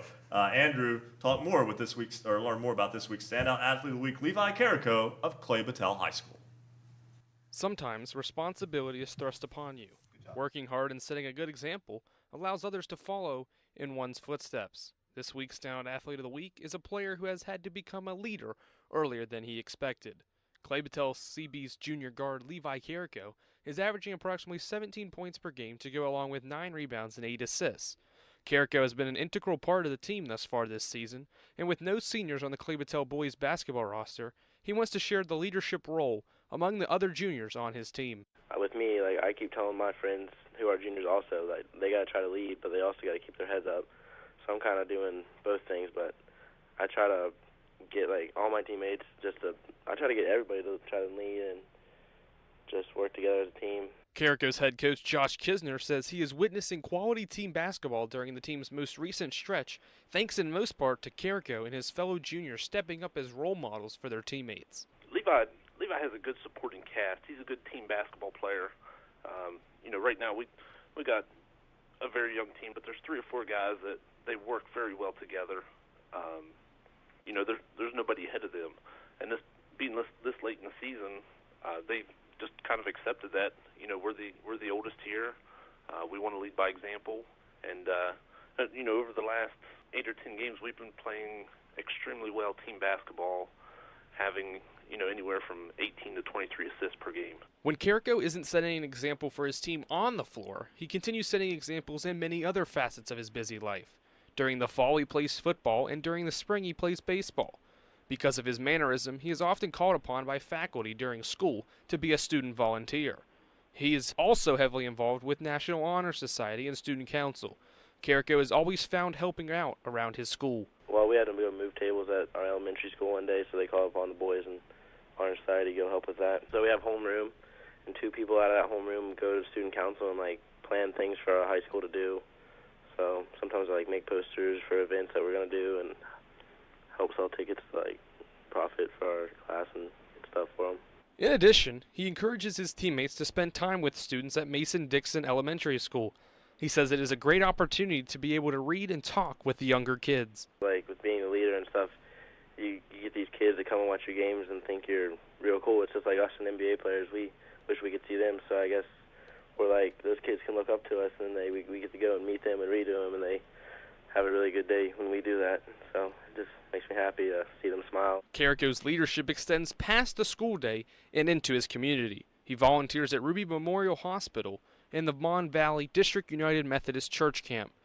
With Carrico gaining plenty of experience on and off the court, he will be vital to his team's success not only for the remainder of this season, but also next year when Clay Battelle will have higher expectations because it returns its whole entire team. For Basketball Friday Night in West Virginia, I'm Special Correspondent Andrew Rogers. Thank you very much, Andrew. Good to learn about our Standout Athlete of the Week. Again, you can nominate a Standout Athlete of the Week by going to basketballnight.com. Just follow the instructions. That website is easy to navigate. We thank Marcus Constantino. It's user-friendly. Yes, it is. And everybody who puts in all the hours of work to make that possible. Another impressive young man. I'm just, we talked about it, how these guys can find the time. Basketball, I mean, he's fully committed to basketball. We talked about getting his teammates together during the summer, then finding time to go to Ruby Memorial Hospital. And what great experience for him. He's interested in a medical career, but again, that's a good place to go as far as getting some volunteer hours. And he's involved with his church as well, as was mentioned there at the end of the story. But not just a few hours, 300 community service hours. That is unheard of for a high school student. Yeah. That's a college-level internship right there that can take months to succeed with, or to fulfill, I should say. We're going to go to the head coach of the Frankfort boys basketball team in just a moment, to Scott Slider. But first, before that, it's time for another check of the Marshall University Sports Journalism BasketballNight.com scoreboard. If you're looking for scores, look no more. Head to BasketballNight.com. Joe, you have the girls' scores. All right, lots of sectional tournament games going on across the state. And Region 1, Section 1 in AAA, it was Wheeling Park over John Marshall tonight by a score of 54-40. In Region 2, Section 1, Martinsburg, big winners tonight over Spring Mills, 53-35. Also in AAA, Region 3, Section 1, it was South Charleston over the Lady Patriots of George Washington, 66-56.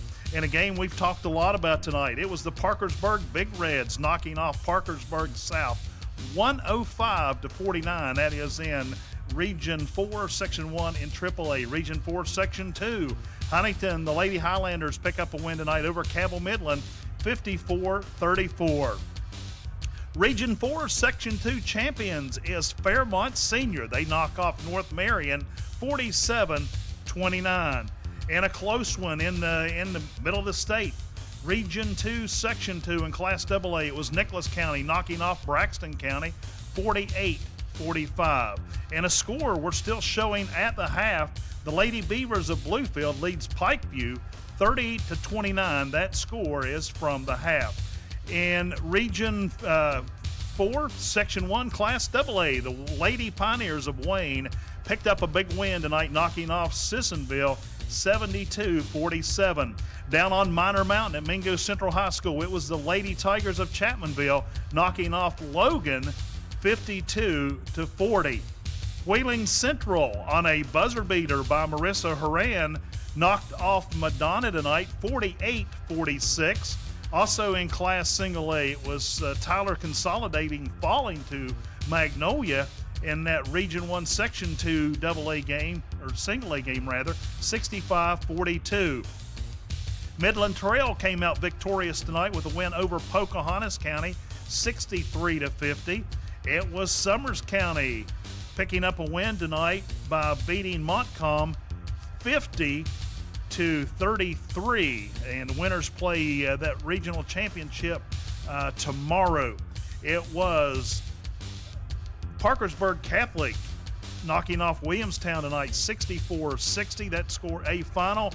And Huntington St. Joe knocked off Tug Valley tonight by a score of 81-43. And that's a look at the girls' scores from across the state of West Virginia. Bill, you have the boys' scores. Well, we're going to start off with a couple of boys' sectional games tonight down the southern part of the state. First off, in Region 3, Section 1, it was Independence knocking off Liberty Raleigh 49-43, and the Patriots will play Oak Hill on Monday night.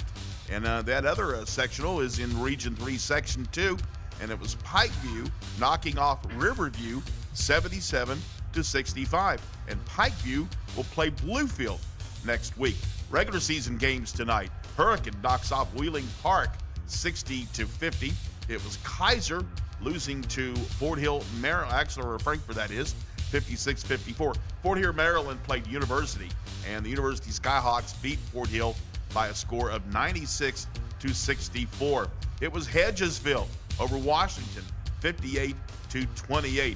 Martinsburg, they run the table undefeated. They beat Jefferson tonight, 62-28, and it was Bluefield over in-county rival Princeton, 75-54.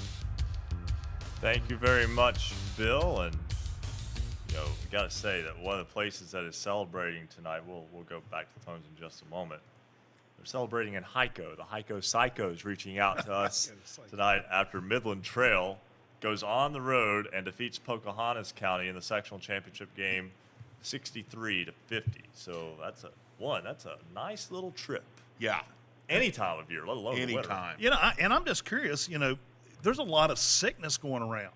A middle school game this week, the conference championship got bumped from Tuesday night to tonight because of the flu going around. At Madison Middle yesterday, they had 140 students out, plus there was a bunch of students that signed out through the day. So there's a lot of flu bug going around a lot well. A lot of illness in the region. As a matter of fact, here in the greater Huntington area, some of our neighboring counties in northeast Kentucky, they canceled school about the last 3 days of the week because of flu. It's a 2-hour plus trip one way from Hico to Dunmore. Oh my! In Pocahontas County. Oh my! It's a scenic, but if it's during the day, in the day, not at night. Hey, it includes a trip up Route 19. It does. That's a nice little 4-lane road to Summersville, and then that's the end of the 4-lane road. And you take 39 over through Marlinton, and right up to across County High School. Across Kennison Mountain, you're just a little south of Snowshoe. I'm going to say it's a good excuse to go ski at Snowshoe. There you go. Make a full weekend out of that event, right? Yep. And we've got a whole lot still to talk about. We're going to step aside, though, right now, take a break, kind of gather ourselves back up. We're halfway through another program. Of course, I've only been here a half hour. They've been here the full hour and a half so far. This is Basketball Friday Night in West Virginia on the Fast Break Sports Network. Basketball Friday Night in West Virginia will return in 2 minutes on the Fast Break Sports Network. If you love basketball, then there's only one place to be on Friday nights after the game. It's Basketball Friday Night in West Virginia. Does showing up for work at a ballpark or an arena sound good to you? A Marshall University sports journalism degree can get you there. Sports journalism at Marshall is serious and it's big business. Sports media and communications careers are some of the most competitive and marketable in the world. We'll prepare you to think critically, report accurately, and artfully tell the stories on and off the field or court. If this sounds like you, the Marshall School of Journalism is ready and eager to start your journey. Learn more at marshall.edu/SOJMC. We want you to become part of the Basketball Friday Night in West Virginia family. Follow us on Twitter and we'll make sure to mention your name tonight. @Hoops_Roundup. @Hoops_Roundup. Tweet us your team's scores and give us your comments on the game. @Hoops_Roundup. @Hoops_Roundup. A big shout out to some of the people following us tonight on Twitter. Macy Stewart. Jason Slay. West Virginia Sports News, Jason O'Brien, Cameron White, Jay Hatfield, Dog Zoned, Mark, Debbie Greskovich, Clyde Farley, Jake Adkins, Alex Crum, Sally Avero. Become part of the show. Go to our webpage, basketballnight.com. You can call, tweet, text, and email. Join us on the phone tonight and share your team's game. Call toll-free 855-784-6677. 855-784-6677. Follow us on Twitter @Hoops_Roundup. @Hoops_Roundup. Text the show 304-249-4924. Text the show with your scores and comments. 304-249-4924. Go to our website, check out the scoreboard, and find out how you can connect with the show at basketballnight.com.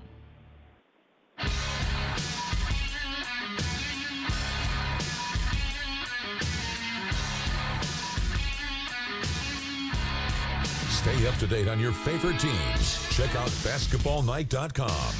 Now, back to Basketball Friday Night in West Virginia with Bill Cornwell, Joe Linville, and Ryan Epling. 10:32 on this Basketball Friday Night in West Virginia. First full Friday night of sectional tournament play on the girls' side, which for the most part is wrapping up. We know almost all of the regional matchups for next week. There are 16 teams, and each class will vie for 8 spots in the state tournament, which begins in 2 weeks. 2 weeks from day before yesterday. 2 weeks from tonight will be semifinal Friday for the girls basketball. It's just unbelievable how fast this season has just flown along. So we're just moving right along throughout the course of the postseason. Of course, boys, a couple sectional games got underway tonight, a few more tomorrow, and then they kick into full swing on Monday as well. So seasons are ending rapidly. We got 3 more shows after tonight, I believe, right? Yep, That's right. it. That's it. And even beyond that, some schools are. This is the end of the line for Fayetteville in basketball. Yep. And for Valley Fayette in basketball. But they're merging in with Oak Hill. Oak Hill, had a heck of an athletic program, so it could be a pretty tough power team coming out of that part of the state. And they'll be going back, I'm sure, to AAA, I guess. And yeah, but next year I think they get to play the AA schedule. Okay, I'm going to say eventually they'll get back up to AAA and they'll be competing with the Greenbrier East and the Woodrow Wilsons and the Princetons down in that part of the state. A great ball game tonight was played in the Battle of Mineral County. Boys basketball, Frankfort defeated Kaiser in overtime, 56-54. Scott Slider is the head coach of the Falcons. He joins us now on Basketball Friday Night in West Virginia. And, Coach, how you feeling after that game? Feel pretty good. Thank you very much for calling. Your ball club picks up a big win as we start into sectional tournament play. Just tell me about how momentum can play a big part for your ball club and how this win can really kind of carry you on forward. Well, like you said, momentum is a big factor when it comes to basketball, and we're carrying some pretty good momentum right now going into sectional play next week. This win over Kaiser, not only just a sectional opponent, but also our county rival was pretty big. It was a senior night as well, and so there was a little bit of emotions going on there. But momentum definitely is sticking with us as we head into sectional tournament play. And just talking about that Mineral County rivalry, back on December 21st, you go to Kaiser, you win by 1. Tonight, you play in your gym, and you win in overtime by 2. I mean, I can't imagine a rivalry game being any closer than that. You're right. Now, the game at Kaiser, it was a 1-point finish, but we were up 4 with 3.5 to go, and we actually stood still and let them shoot a 3 to score, knowing that time was going to run out and we already had sealed the win. But they came to us tonight ready to play. Coach Haynes does an excellent job with his players at Kaiser, has them always ready to play against their county rivals. They do an excellent job against us. They played really strong defense. They changed a little defensive scheme against us this evening, took us a little bit off guard, caught us, we weren't ready for it as well. But we made some adjustments. We were able to carry a lead into the halftime, but, they came right back and tied it up. We went into the fourth quarter tied up, and then we finished the regular part of the game tied up at 51, and then was able to pull out the win with 56-54. Coach, I would think you would be happy with the overall this season as well. You finish up 16-4, and I tell you what, you've played some pretty tough opponents this season. Yes, we have. I mean, we're really, really happy with our season. We're happy with the way our players are playing well together. And like you said, we've played some tough opponents. Our 4 losses that we have, 3 of them were against very, very high-quality opponents. The 4th loss that we had was one caught us on the wrong night, and that happens sometimes. But, here we are, 16-4 right now, heading into the playoffs, and we feel pretty good about our position right now.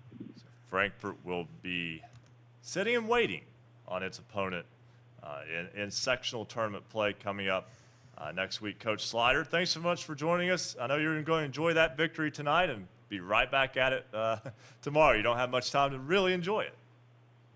Nope. Get a little bit of practice in tomorrow and get starting to look ahead and see who it is that we're going to end up playing on Wednesday of next week. All right. Thanks so much. That's Scott Slider, head coach of the Frankfort Falcons. And, Bill, rivalry games mean so much, especially within county rivalries. I think that for some reason, inter-county rivalries mean more than the even cross-border rivalries. Yeah, and of course they have an interesting schedule because, and of course a lot of it's driven by geography. About half their schedules against Maryland teams.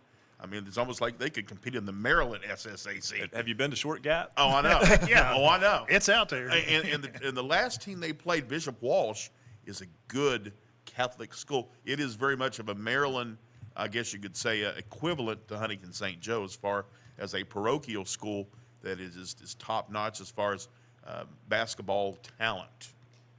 It's been very good. Speaking of basketball talent, if you look through the history of Wayne High School girls basketball, you will see that 4 girls have scored 1,000 points. The first was Kara Morris. She is now Kara Morris Adkins. The second was Jamie Adkins. The third was Ariel Adkins. Now, let me clear this up. These are not sisters to this point. No. But the 4th member, who just joined a week ago, is Lakin Adkins. She reached 1,000 points last week, and she is a member of that Wayne High School girls basketball Region 4 Section 1 championship team. She joins us now on Basketball Friday Night in West Virginia. And Lakin, sometimes the last name, you kind of carry it around with you a little bit. I know you're saddled with your dad. I joke about her dad all the time. He's a good friend of mine, Charlie. But, growing up in a competitive environment, not only on the court but at home with your sister, I have to imagine that that has helped you, especially now that you kind of have to play without her. She's now a freshman at Marshall. Yes, really, it's something to look up to, though. I get to experience a lot with her, and not having her has been weird, but she's always there to support me.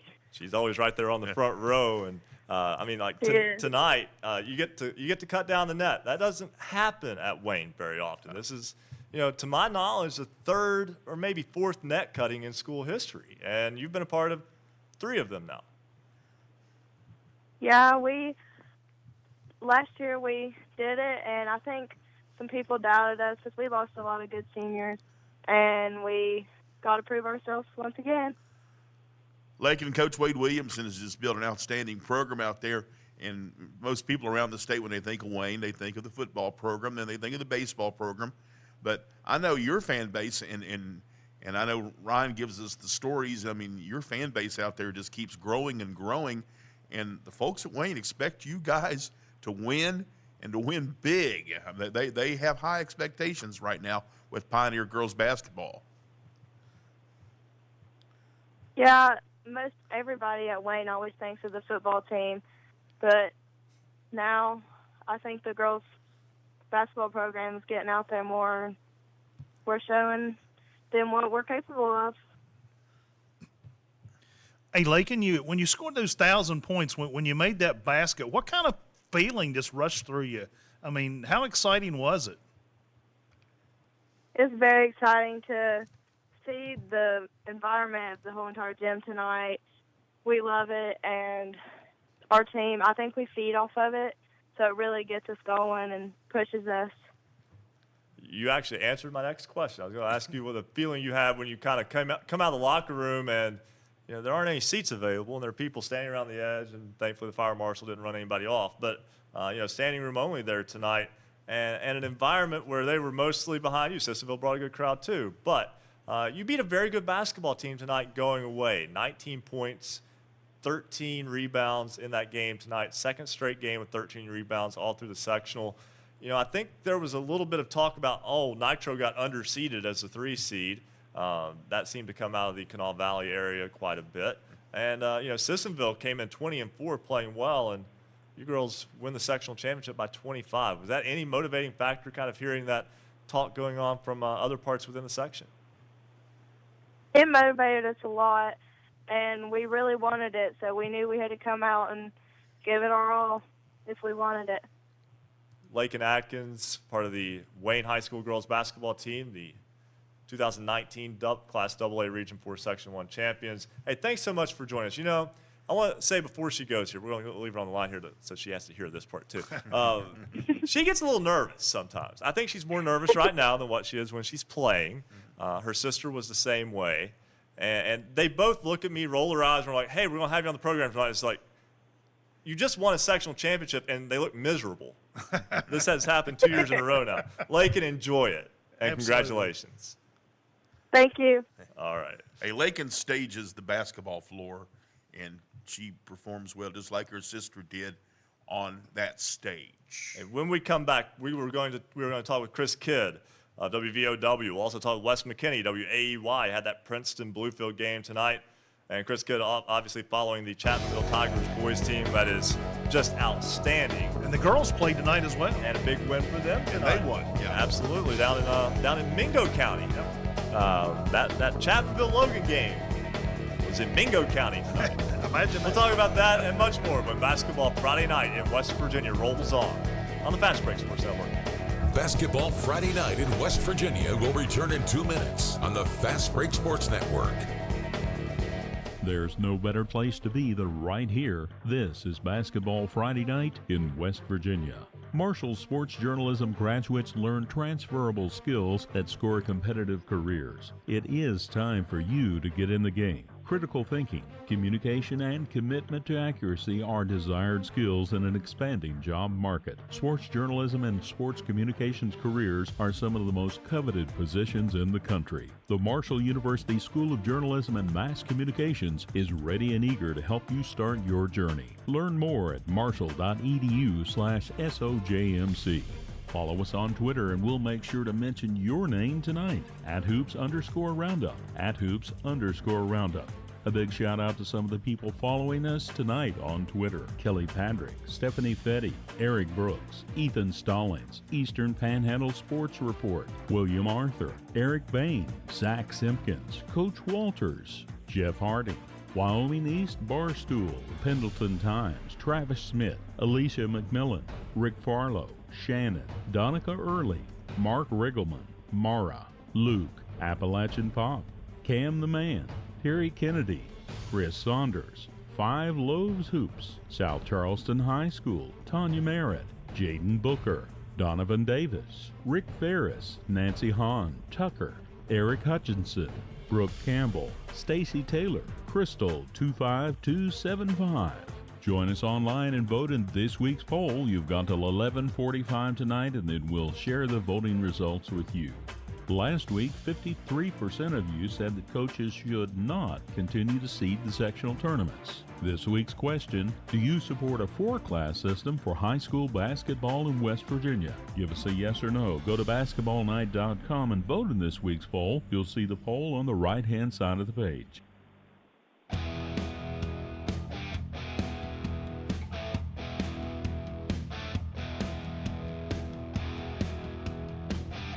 This is high school basketball's home for the Mountain State. Basketball Friday night in West Virginia on the Fast Break Sports Network. Now, back to your hosts, Bill Cornwell, Joe Linville, and Ryan Epling. 10:45 coming up on 10:46 on this Basketball Friday night in West Virginia. Ryan Epling, Joe Linville, Bill Cornwell. Gang's all here except for Coach Rick Marone, who I did see tonight. He was out of the basketball game. That should be no surprise. Yeah, and unfortunately for his Tulsa Lady Rebels, they had an early exit from the postseason. Yeah, got beat in overtime by Tug Valley down at the Williamson Fieldhouse earlier this week. That was a fantastic, competitive, highly competitive basketball game. Tug Valley able to come out with that win to reach tonight's sectional final, where they fell to St. Joe, also at the Williamson Fieldhouse. Yeah. And we even had Jordan Mounts on here earlier, and I don't even think he talked about that game. You know, it's I'm interesting surprised with he Jordan. He didn't stick I the have a knife feeling if Tug Valley would have won that girls' basketball game tonight, Jordan might have had. I'm giving Jordan a hard time here. He knows I'm joking. But he sometimes. I got to be honest with you. It's hard to follow a boys and girls team from the same school. It is. It really is. Because you'd end up at a game twice a week at home, just about. It feels like, or more, the entirety of the season. Then they go away for 2 or 3 weeks, and now you got to keep everything straight in your mind. And who's doing what? Yeah, it's a whole lot. That's why, Governor Jim Justice, when he coached both boys and girls, Rich Skeen, who I saw tonight, Sissonville girls coach, used to coach both boys and girls. I have no idea how they did it. No way. I've got no earthly idea how they did it. I would do well to do one team, much less two. Yeah, it's hard enough to follow one, and certainly I tip my hat to all those who can follow. You multiple. coach both of them. You're a glutton for punishment. Yes. It's hard enough for coaches to deal with one set of parents. Yeah. Now and it's always time to practice or play. There's no other time. I don't know how you even have time to prepare hardly. I don't know how you sleep with that. I mean, it's a crazy, crazy life. Before we go to Chris Kidd, before we go to Wes McKinney, let's introduce you to this week's Standout Athlete of the Week. Levi Carrico plays at Clay Battelle High School. This has not been a season for the Seabees in terms of a team that would compete to be in Charleston, as they've had several trips to Charleston in the recent past, some very good basketball teams. Yeah. They're kind of a reloading phase right now with a young team, no seniors. He is our Standout Athlete of the Week, Levi Carrico of Clay Battelle. He joins us now on Basketball Friday night in West Virginia. Levi, welcome to the program. Hey, how you guys doing? Doing excellent tonight. Hope you're doing well tonight also. Your basketball team, we'll talk about you individually in just a moment, but your basketball team, 9-13. Now, that's a somewhat pedestrian record. I know that the bar is set high at Clay Battelle over the course of the past decade or so. Some excellent boys basketball teams have come out of there. But if I am correct, you've had one senior on the team over the course of 2 years? Yeah, that's right. So this is an experience for all of you, kind of growing up on the fly. Yeah, that's pretty much how it's been. Well, tell me about having to step up as a junior and also having an older brother who's already graduated, kind of getting to see the program up close as you were growing up and now being a part of it. How has that helped you to become a leader? Well, I don't know. I've just grown up seeing them play and going and watching my team with him. I go into that Clay Battelle, and I've just grown up watching that Clay Battelle team, and I've just always dreamed of being on that court, and now I'm on that court, and I'm one of the leaders. I'm not a senior yet, so I'm just glad I have another year to go out there and show what I got with my teammates. Levi, keeping up with your grades is one thing when you play a sport, but the volunteer hours over at the hospital, wow, that's impressive alone. So what do you do over at the hospital to earn your community service hours? I usually, they have a cart, and I go around the patient's room and see if they want anything to help their stay there better or just get their mind off what's happening with them. And then there's a Rosenbaum house, which helps families stay there who can't afford a hotel necessarily, and it just helps them be able to be close to their families without having to pay the price of a hotel. Levi, being so close to in the medical field there, you have some interest yourself in maybe getting into the medicine field? Yeah, I planned up to grow. I want to grow up and be either an athletic trainer or a physical trainer. Good. Physical therapist. Should be that's a good career path. We'll put it that way. And Levi Carrico of Clay Battelle High School, our standout athlete of the week, getting ready for a big game tomorrow at Doddridge County. Yeah, I'm excited. Yeah, it should be a lot of fun, and always fun this time. Levi, congratulations on being our standout athlete of the week. Thank you, sir. Have a good night. All right, thanks, you too. That's Levi Carrico of Clay Battelle High School. And we'll just go right back to the phones to Chris Kidd, WVOW FM out of Logan. Chris follows all things Logan County, quite frankly, but specifically the Chapmanville boys basketball team. But I'm gonna throw him a curveball right now. Chris, the Chapmanville girls won the sectional title tonight. How about we talk about them a minute? I'm going to throw you a curveball. I was there, and we did the game, baby. Hey, I know. I watched it. You watched it? And I watched it. And you wasn't even here. Here's the trick. If I had the right cord, which I just didn't have at the moment, it was in the facility, it would have played throughout Pioneer Gym tonight after the Wayne girls game. But it didn't. Ooh, that would have been nice. Almost. So, there you go. Chris Kidd and I just trying to surprise each other and can't do it. He's gone big time, man. I tell you, I can hear his head swelling through the phone. Hey, Chapmanville girls tonight, that was a game that game got close in the third quarter. That was down to a 4-point game late in the third. But Logan didn't have enough offense. Chapmanville able to pull away and claim the sectional title. Yeah, and that was really kind of reminiscent of the first two games, too, because we did both regular season games on Video Productions and on WVOW. And in those games, Chapmanville would build a lead in the first half. Logan would be able to inch back closer. And in the end, like you said, Logan just didn't have enough offense to be able to keep up because Logan really is carried by their freshman Peyton Ilderton. And that girl's just a phenomenal athlete. I mean, she had 16 points tonight, which was close to what she had in the first two games against Chapmanville, and she's going to be unbelievable. I mean, people are already comparing her to Shayna Gore, and, Shayna's even been out to see her play, and, she just has so much of the workload on offense and defense for Logan. And Logan's got a good supporting cast, and they stepped up there in the third quarter. You saw Kaylee Williams hit a couple of threes, Jill Toth hit a couple of threes, and the momentum really swung back into Logan's favor. Once they got that game to 4 and had the ball and a chance to cut it to one possession, you really felt like Logan, if they could get that game back to even or maybe even take a slight lead, that they might rattle Chapmanville. But, Chapmanville, they've just got so much consistency. I mean, they don't have one player that is a star on the team, but they've got 5 starters that can hurt you one way or the other. I mean, if you look at the final scoring tonight, Ryan, it was incredible.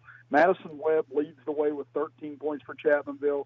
Kaylee Blair is next with 10 points. Reese Ellis with 9 points.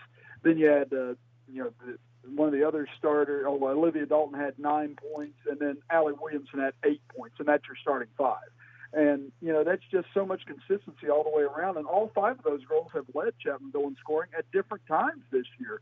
And then you had Kaylee Blair foul out in the fourth quarter. Shay Pridemore, another senior, comes off the bench, comes up with a couple of steals, hits a couple of free throws whenever they need it. And, Johnny Williamson and Andy Paul Williamson have done just a phenomenal job of getting that team together. I mean, only 10 players on the roster. They didn't even have enough to have a JV team, and you had no idea what to expect from this Chapmanville girls team.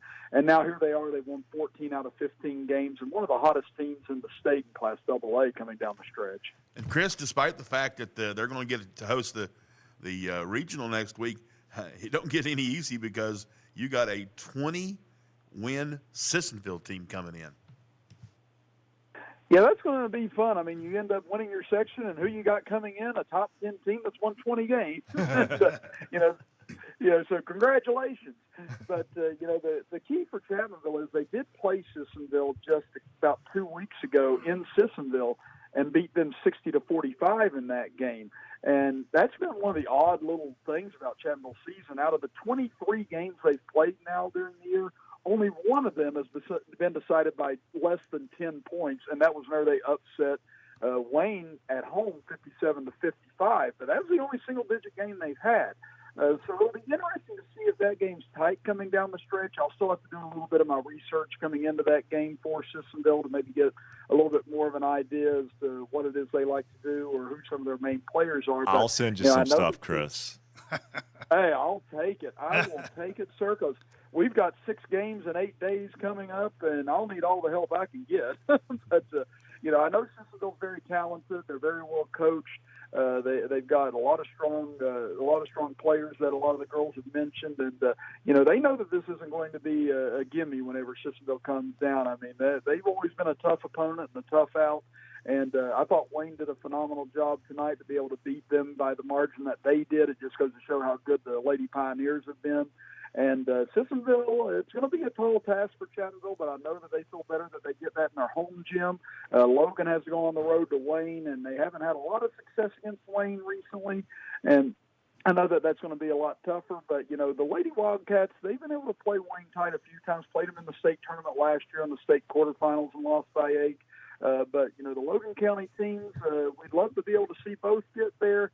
Same with the boys next week. I know that Ryan feels a little bit differently on that end, and that's fine too.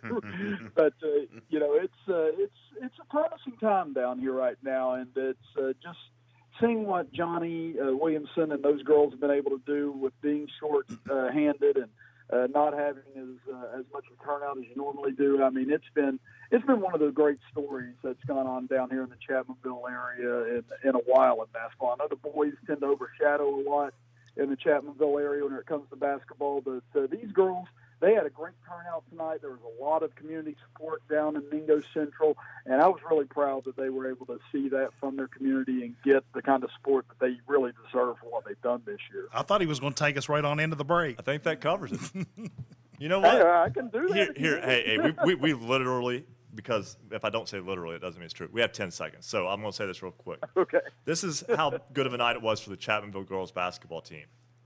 We didn't talk about their boys team tonight with Chris Kidd. There it is. There you go. They earned that tonight. Next week, Chris, we'll talk boys basketball. Thanks so much for joining us, Chris. Very good. That's Chris Kidd, WVOW.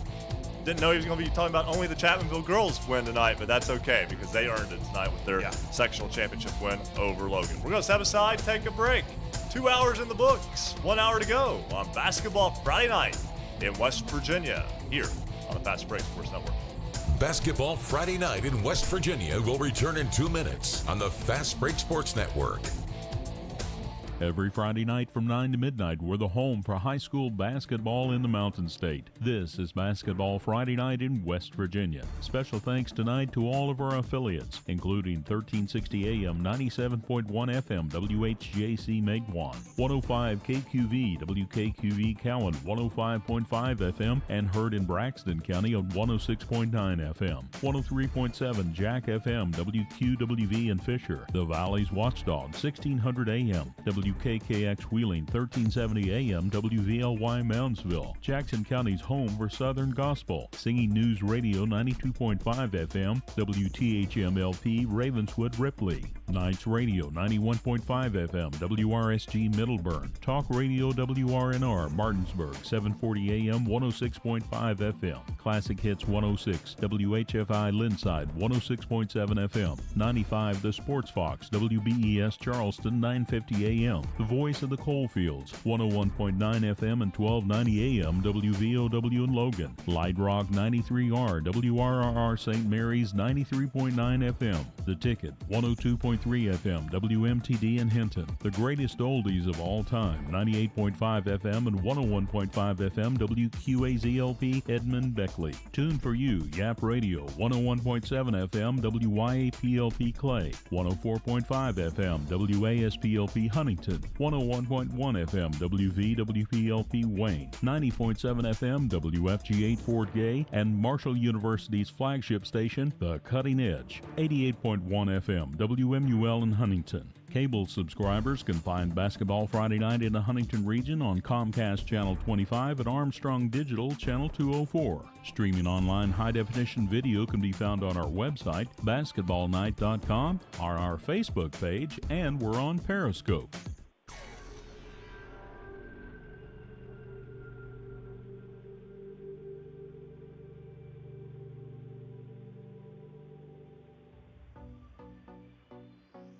A proud supporter of Basketball Friday Night in West Virginia, the Dr. Carter G. Woodson Lyceum honors the father of Black history and proudly serves as a forum for issues of importance to Marshall University in the tri-state area. Please visit www.marshall.edu/Woodson Lyceum. That's all one word, Woodson Lyceum. WOODSON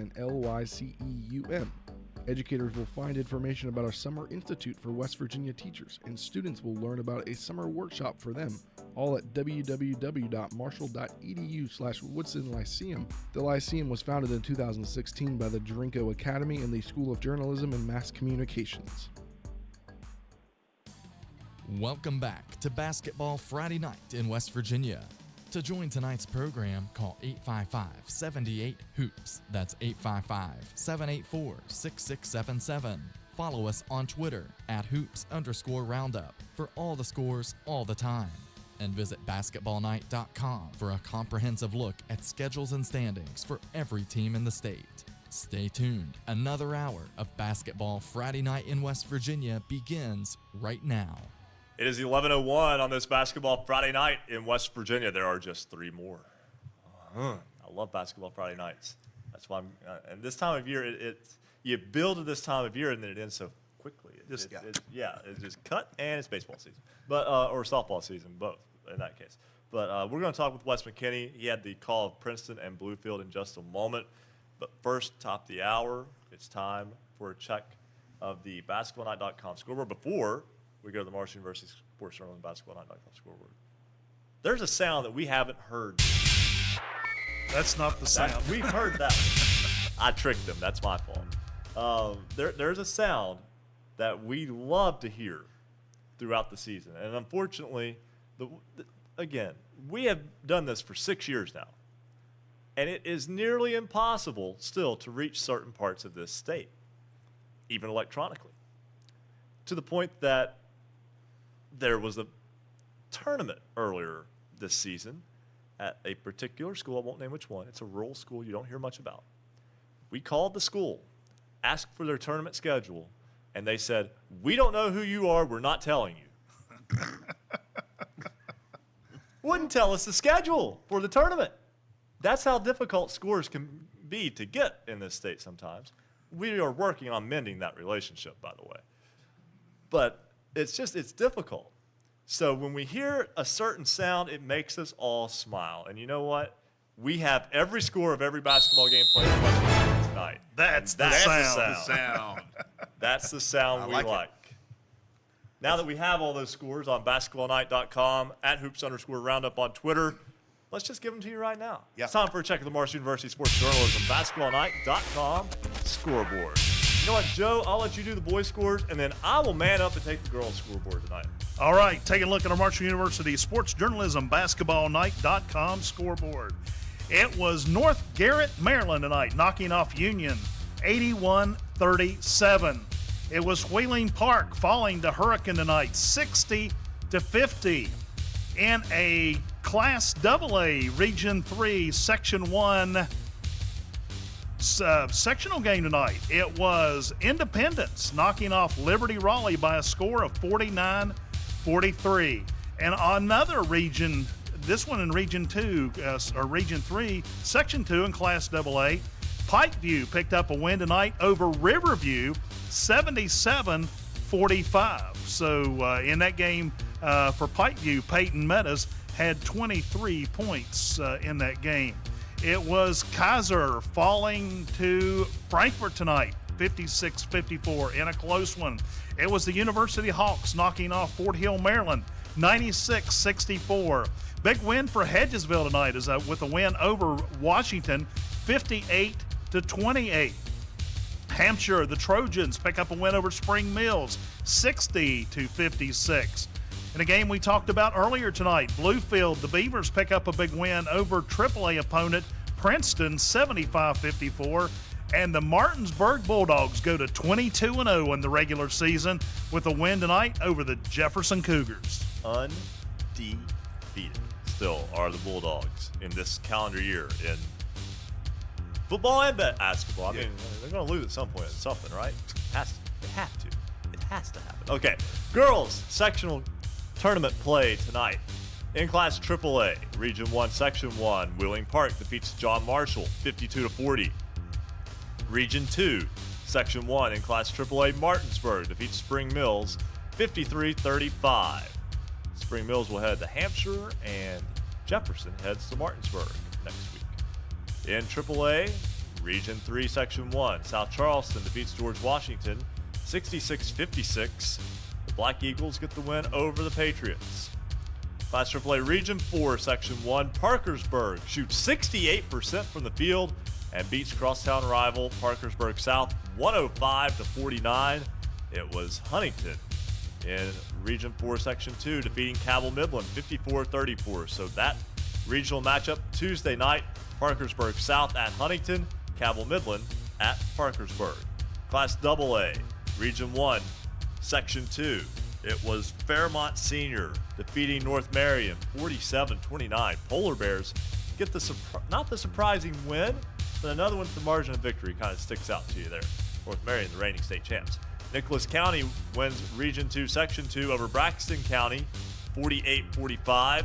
The Wayne Pioneers are the AA Region 4 Section 1 champions for the second straight year, as the Lady Pioneers defeat Sissonville tonight 72-47. 19 points, 13 rebounds, 7 assists from Lakin Adkins, and a balanced effort also throughout the remainder of that lineup tonight.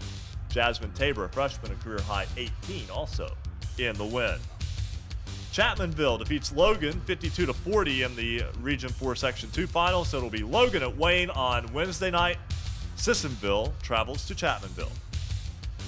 Class Single A, Region 1, Section 1.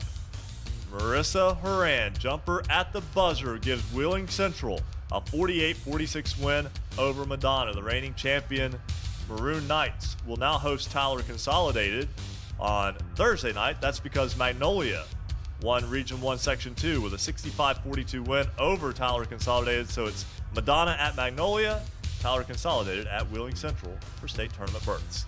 Midland Trail wins Region 3 Section 1 by defeating Pocahontas County 63-50. Summers County defeats Montcalm tonight 50-33. That was in Region 3 Section 2. Region 4 Section 1 Class Single A, Parkersburg Catholic defeats Williamstown 64-60. And Region 4 Section 2, it was St. Joe over Tug Valley 81-43.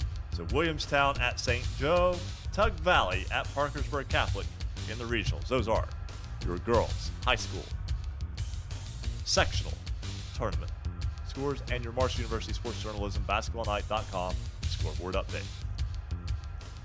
You know, we were talking about a few minutes ago that Logan and Mingo, or Logan and Champville actually played at Mingo Central, and that's because they have a gentleman's agreement in that Class AA Region 4 Section 2 that you do not play on your home court. So, you know, with Logan and Chapmanville being backdoor neighbors, they had to travel over to Mingo Central, one of the schools not playing tonight, to use their gym. And you'll notice that if you even look at the boys' sectional pairings for next week, you have some situations where it's neutral sites and others where a school is going to host the whole sectional.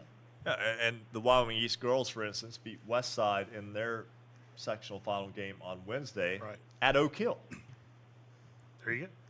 Empty out Wyoming County, head to Oak Hill, play basketball. That might be a good poll question. Yeah, that could be. Should we do home sites? Because you kind of negate the seeding there. The seeding becomes about matchup instead of about home court advantage. It's very interesting. It has its discussion to pros have. and cons, either way you look at it. Yeah. So. Bluefield for the third time this year beats Princeton tonight, 75-54. A big third quarter for the Beavers to pull away. Wes McKinney has been kind enough to hang in there with us tonight. He joins us now, and Wes, it wasn't Princeton's night tonight. No, guys, it really wasn't. For a half, Princeton went punch for punch with Bluefield. Tigers actually had a 1-point lead through a quarter. Bluefield went into the locker room up one, and then I don't know what happened at halftime, but it was really, really good for Bluefield and really, really bad for Princeton. The Beavers outscored the Tigers 33-13 in the third quarter alone, and then the fourth quarter was actually 12-12 in the scoring column for the teams, but by that time the damage had been done, and Princeton was down 20-plus points basically from like the 2-3 minute mark of the third quarter throughout the rest of the game. And we even talked about it on air, guys. Princeton's got to turn around and play Wednesday night. You know, they got the bangs and the bruises and the scrapes of just playing 20-plus games this season, and I just didn't see – I know you want to beat your county rival and try to salvage the season series, but I just didn't see how any positives could come from tonight's game, and unfortunately a win wasn't there either tonight. Yeah, it was a Princeton ball club that had 1-3 straight coming in. That includes a win over Greenbrier East, and that matchup will take place again coming up this coming week, and this time with a lot more riding on it. Yeah, you know, I mean, obviously the sectional semifinal has become the most important game, at least until the regional final in this current format. So, you know, both games with Greenbrier East have been really tight games this year. Princeton fortunate enough to go to Fairleigh back at the end of January and pick up a 3-point win there. Had to hold off a late charge there by the Spartans, and then a back-and-forth game in Princeton just about 2.5 weeks ago, I guess it was, guys. And Princeton, or actually I guess a week and a half ago, last Wednesday, Princeton fortunate enough to get a win at home. And obviously whenever you sweep a team like that, you get the opportunity to host that sectional game. Now, I don't know if beating Greenbrier East is a good thing in the regular season, because obviously the old adage is it's hard to beat a team 3 times in 1 year, but that's what Princeton's got to do here coming up on Wednesday. Wes, we've talked with you all year about what a good challenging schedule the Tigers have played, and despite the loss tonight, you got to think that the test that this team has had, it's got to help them next week going in, at least into that Greenbrier East game.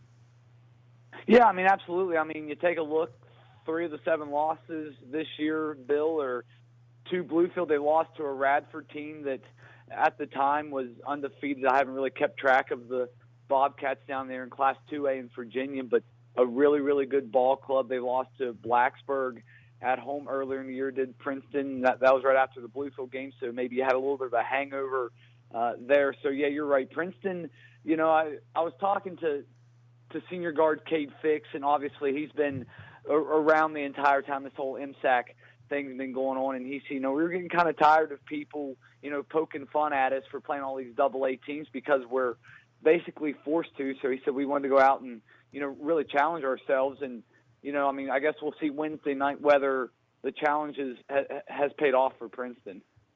Should be a good game on Wednesday night, as it will be Greenbrier East and Princeton.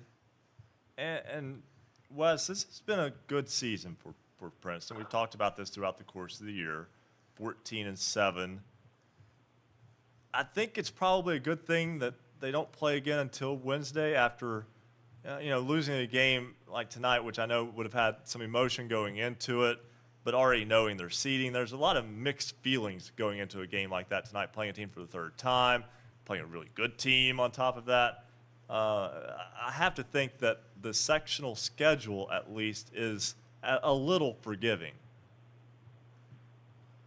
Yeah, I would I would agree there too. And obviously, Princeton lost a game earlier this week because of the weather at Nicholas County. And I even said it on air tonight. I think not playing that game at Nicholas County is actually a good thing, just because you get that extra rest. You can play relaxed a little bit because you know what your seating is going to be. But yeah, I know there's a lot of positives that come out of playing a game this late in the season that has literally no bearing on what happens in sectional seeding and whatnot. But I also think that not playing the game also is important as well, just because I know working in college athletics, I know that college coaches, they prefer to have more rest this time of year, just because you're not only physically drained, but you're just mentally drained because of the grind of, the first 20-some games you played this year. Wes McKinney, WAEY, voice of the Princeton Tigers. Thanks so much for joining us. And, hey, we might have a big game to talk about next Friday night. Yeah, hopefully if Princeton wins, they'll be at Woodrow Wilson, I believe, next Friday. I haven't completely looked at the sectional schedule, but I believe that's how it plays out. So hopefully Princeton and Woodrow, or assuming Woodrow would beat Riverside, hopefully Princeton's playing next Friday night, guys. There you go. And obviously the broadcaster thing, we can only go one day at a time. I totally understand. That's right. That's exactly right. Wes McKinney, thanks so much. Yep, thank you, guys. All right. Always a pleasure to talk with Wes. And, of course, you heard Wes, we were talking about the scheduling situation, and the reason that Princeton, first off, they play a lot of Virginia teams because of geography, but they have not been able to play a lot of the MSAC teams because when they left, it was their decision to leave the league. There was sort of a embargo scheduling MSAC teams. They played Woodrow Wilson in the Big Atlantic Classic, and that's about it. And they played Capital. Other than that, no one in the MSAC and Princeton have scheduled. Now, that may change next year. I think so. I understand what they're going for there, but with 29 AAA teams, and now they're certain you can't play all of them. What's the old cut your nose off to spite your face? Come on, guys. We're all trying out here, We're all trying. That's all I can say. I don't like keeping teams from being able to play other teams. There are certainly and I think Greenbrier East has gone through the same deal. And Ripley's working on it. Actually, Ripley, I think, they left in a little bit better situation, actually. Okay, there you go. All right, we're going to step aside and take a break. When we come back, we'll kind of matriculate through the results of tonight, kind of take a little bit closer look at some of those games and matchups they made. Oh, yeah, our resident referee is in the house. He's in the building. I forgot all about him. That's a surprise, right? This is Basketball Friday Night in West Virginia on the Fast Break Sports Network. Basketball Friday Night in West Virginia will return in 2 minutes on the Fast Break Sports Network. For scores online, all of them in West Virginia, visit basketballnight.com. Streaming video live from the studios at Marshall University, visit basketballnight.com for video, audio, and the Basketball Friday Night scoreboard. Marshall University's sports journalism major offers students the opportunity to develop skills in the exciting areas of print, public relations, or broadcasting. Our curriculum features terrific skill-based courses and prioritizes hands-on experiences that not only expose the students' work to the public, but also to sports journalism professionals who are often willing to provide crucial feedback. Marshall sports journalism majors cover our 15 varsity teams in any media format, including text, online, photo, radio, or video. Hands-on, real-life experiences come through Marshall's student-powered media, the Parthenon, WMUL Radio, and MUTV, as well as communications campaigns and off-campus internships. The Marshall University School of Journalism and Mass Communications is ready and eager to help you start your sports journalism career. Learn more at marshall.edu/SOJMC. There's many places to listen and watch Basketball Friday Night. We're on great radio stations throughout the Mountain State. Just click our affiliates page for the station nearest you. You can also watch our high-definition video on YouTube. Go to basketballnight.com. Just click to watch. We're also on Facebook Live and Periscope. Follow us on Twitter @hoops_roundup, @hoops_roundup. In the Huntington area, we're on Comcast Channel 25 and Armstrong Digital Channel 204. Make sure to send pictures of your game, your team, and your fans so we can feature them in our video stream. Send your pics to us on Twitter @hoops_roundup, @hoops_roundup.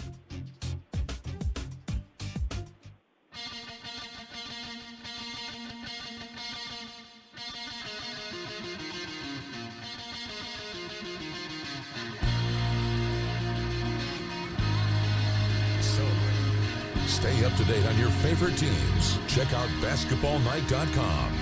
Now, back to Basketball Friday Night in West Virginia with Bill Cornwell, Joe Linville, and Ryan Epling. 11:19 on this Basketball Friday Night in West Virginia. Ryan Epling, Joe Linville, Bill Cornwell, along with resident referee Bo Anderson in the house. He's only been on hold for about 2.5 hours. He was here before I was today. A long time before you were. Yes. Come on. He's been eating cake in the green room. Come on.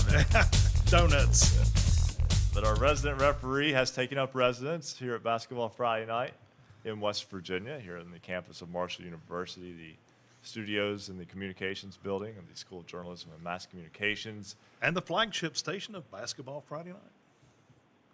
Yeah, I think we covered it right there. Yeah. How about that? Bo, I understand you were in Summersville over the weekend, and for the West Virginia Christian Association. I don't think it's the association. It's Christian Athletic Tournament. Athletic tournament. I always call it association, and it's athletic tournament. But anything you come across over the past week? I know, that is a nice setup down there at Summersville. They do a good job with that tournament. Very, good hospitality for everybody. It's a good setting in that armory, about the right size, got plenty of room, good dressing facilities and things like that. So it makes it nice. And, it's enjoyable to go down there. Usually go down there and work maybe one session. And we have a lot of guys involved in that tournament. I will mention my game that I had last night. I don't typically talk about teams or games, but last night I had Harmon and Calhoun County at Calhoun County. And I did a special report today for sportsmanship on both sides. Sometimes it becomes a rarity to see good sportsmanship on both sides. And I think it needs to be acknowledged whenever it's really good. The Harmon kids were super. I told their coach that. The Calhoun kids were super. It was senior night for them. Whenever the seniors went out, the Harmon kids, even the ones that were on the floor, were clapping for the Calhoun kids. If each team fouled each other or something, somebody got knocked down, they all helped each other pick each other up. And it's just really nice to see that, and I wanted to acknowledge that from both sides. That's that goes back to the coaches taking care of the players, making sure they're doing the right thing. I think you maybe even surprised somebody last week at the West Virginia Cat Tournament.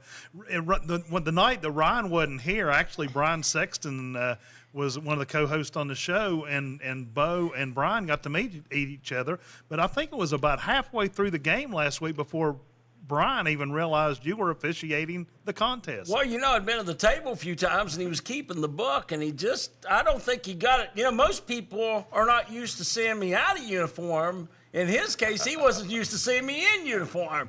And then about midway through, he said, "Oh, Bo, it's you. I'm sorry.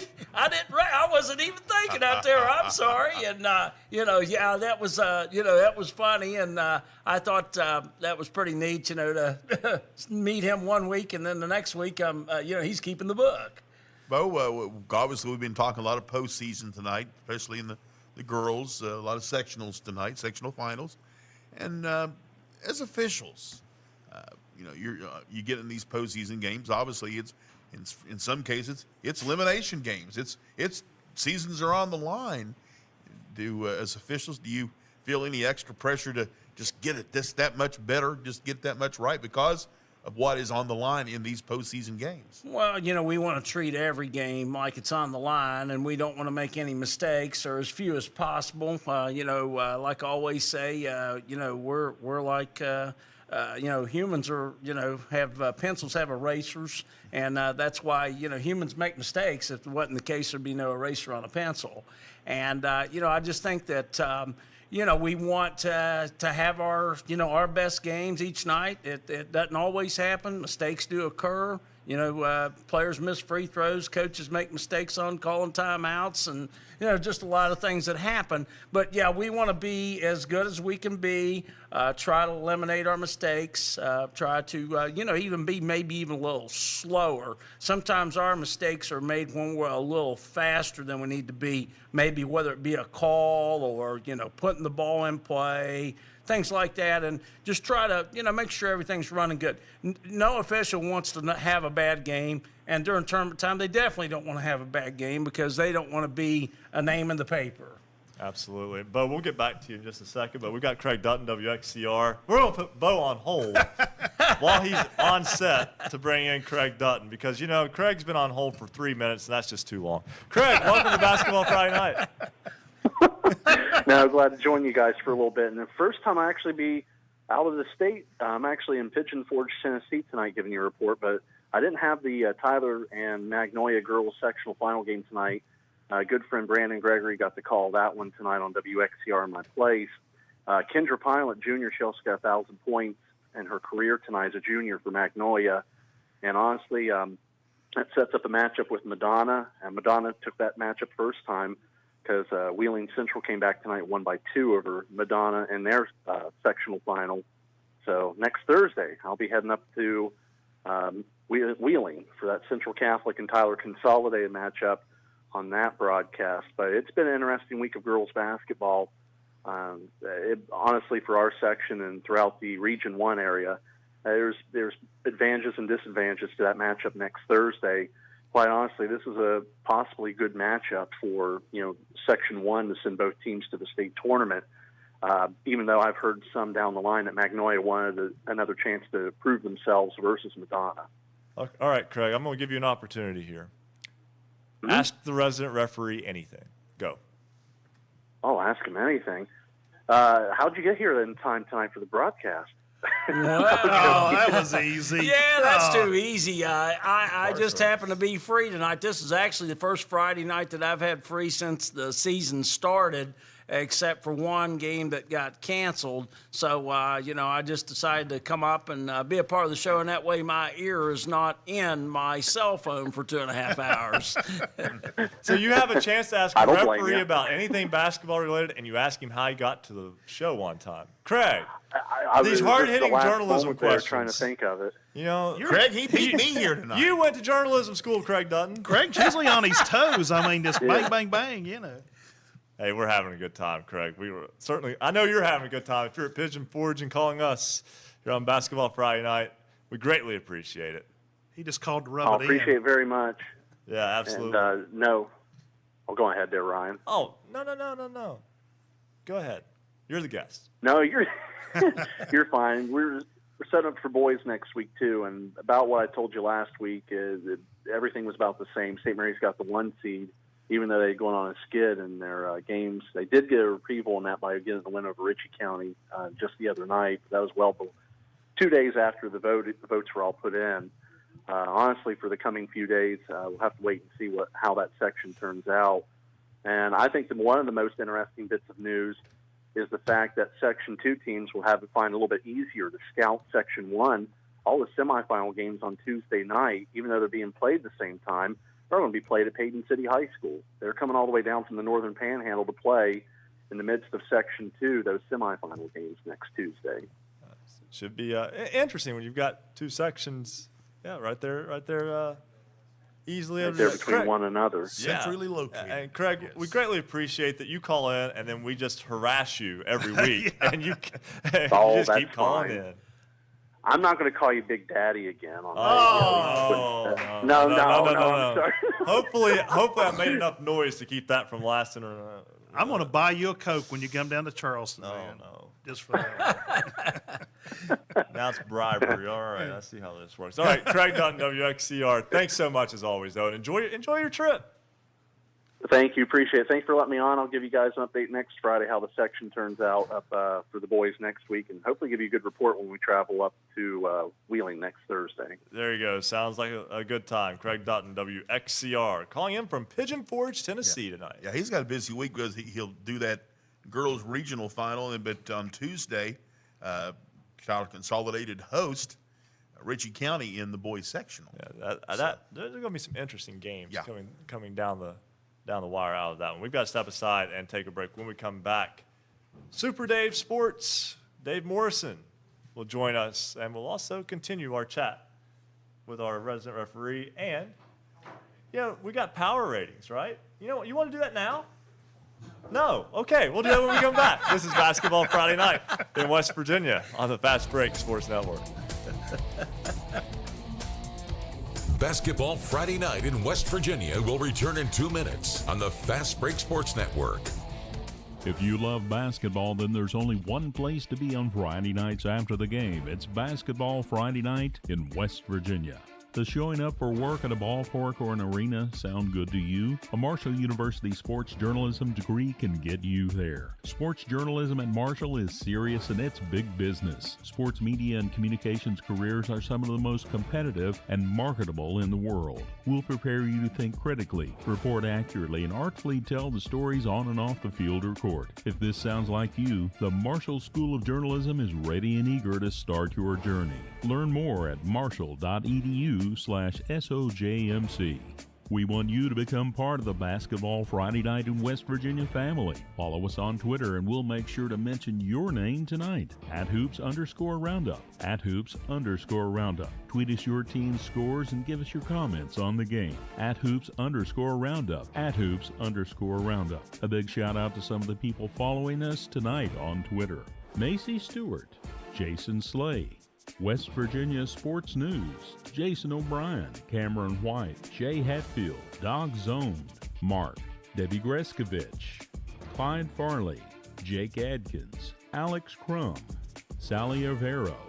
Become part of the show. Go to our webpage, basketballnight.com. You can call, tweet, text, and email. Join us on the phone tonight and share your team's game. Call toll-free 855-784-6677. 855-784-6677. Follow us on Twitter, @Hoops_Roundup. @Hoops_Roundup. Text the show, 304-249-4924. Text the show with your scores and comments, 304-249-4924. Go to our website, check out the scoreboard, and find out how you can connect with the show at basketballnight.com.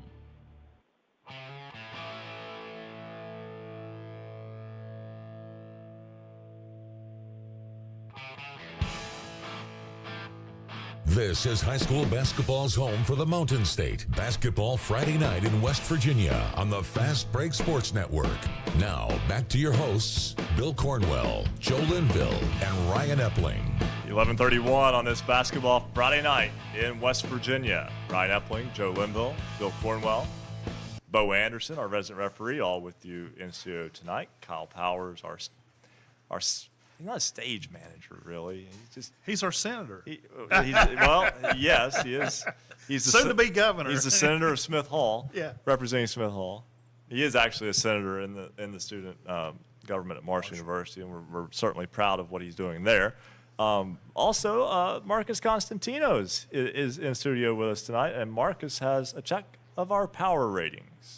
That's right, Ryan. This will be the last edition of the BasketballNight.com boys power ratings. The final girls power ratings were last week. You can check those out right now at BasketballNight.com.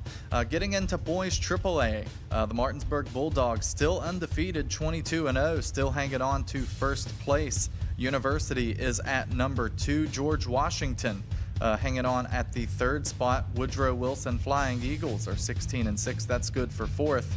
And the Capital Cougars creep into the top 5. Moving on to boys AA. Fairmont Senior holds a slight edge over Chapmanville for the number 1 spot. The Polar Bears 21-1. The Chapmanville Tigers 19-2 on the year. The Bluefield Beavers move up 1 spot. The Beavers are 16-2. That's good for number 3. The Logan Wildcats drop down 1 to number 4. The Wildcats are 19-3.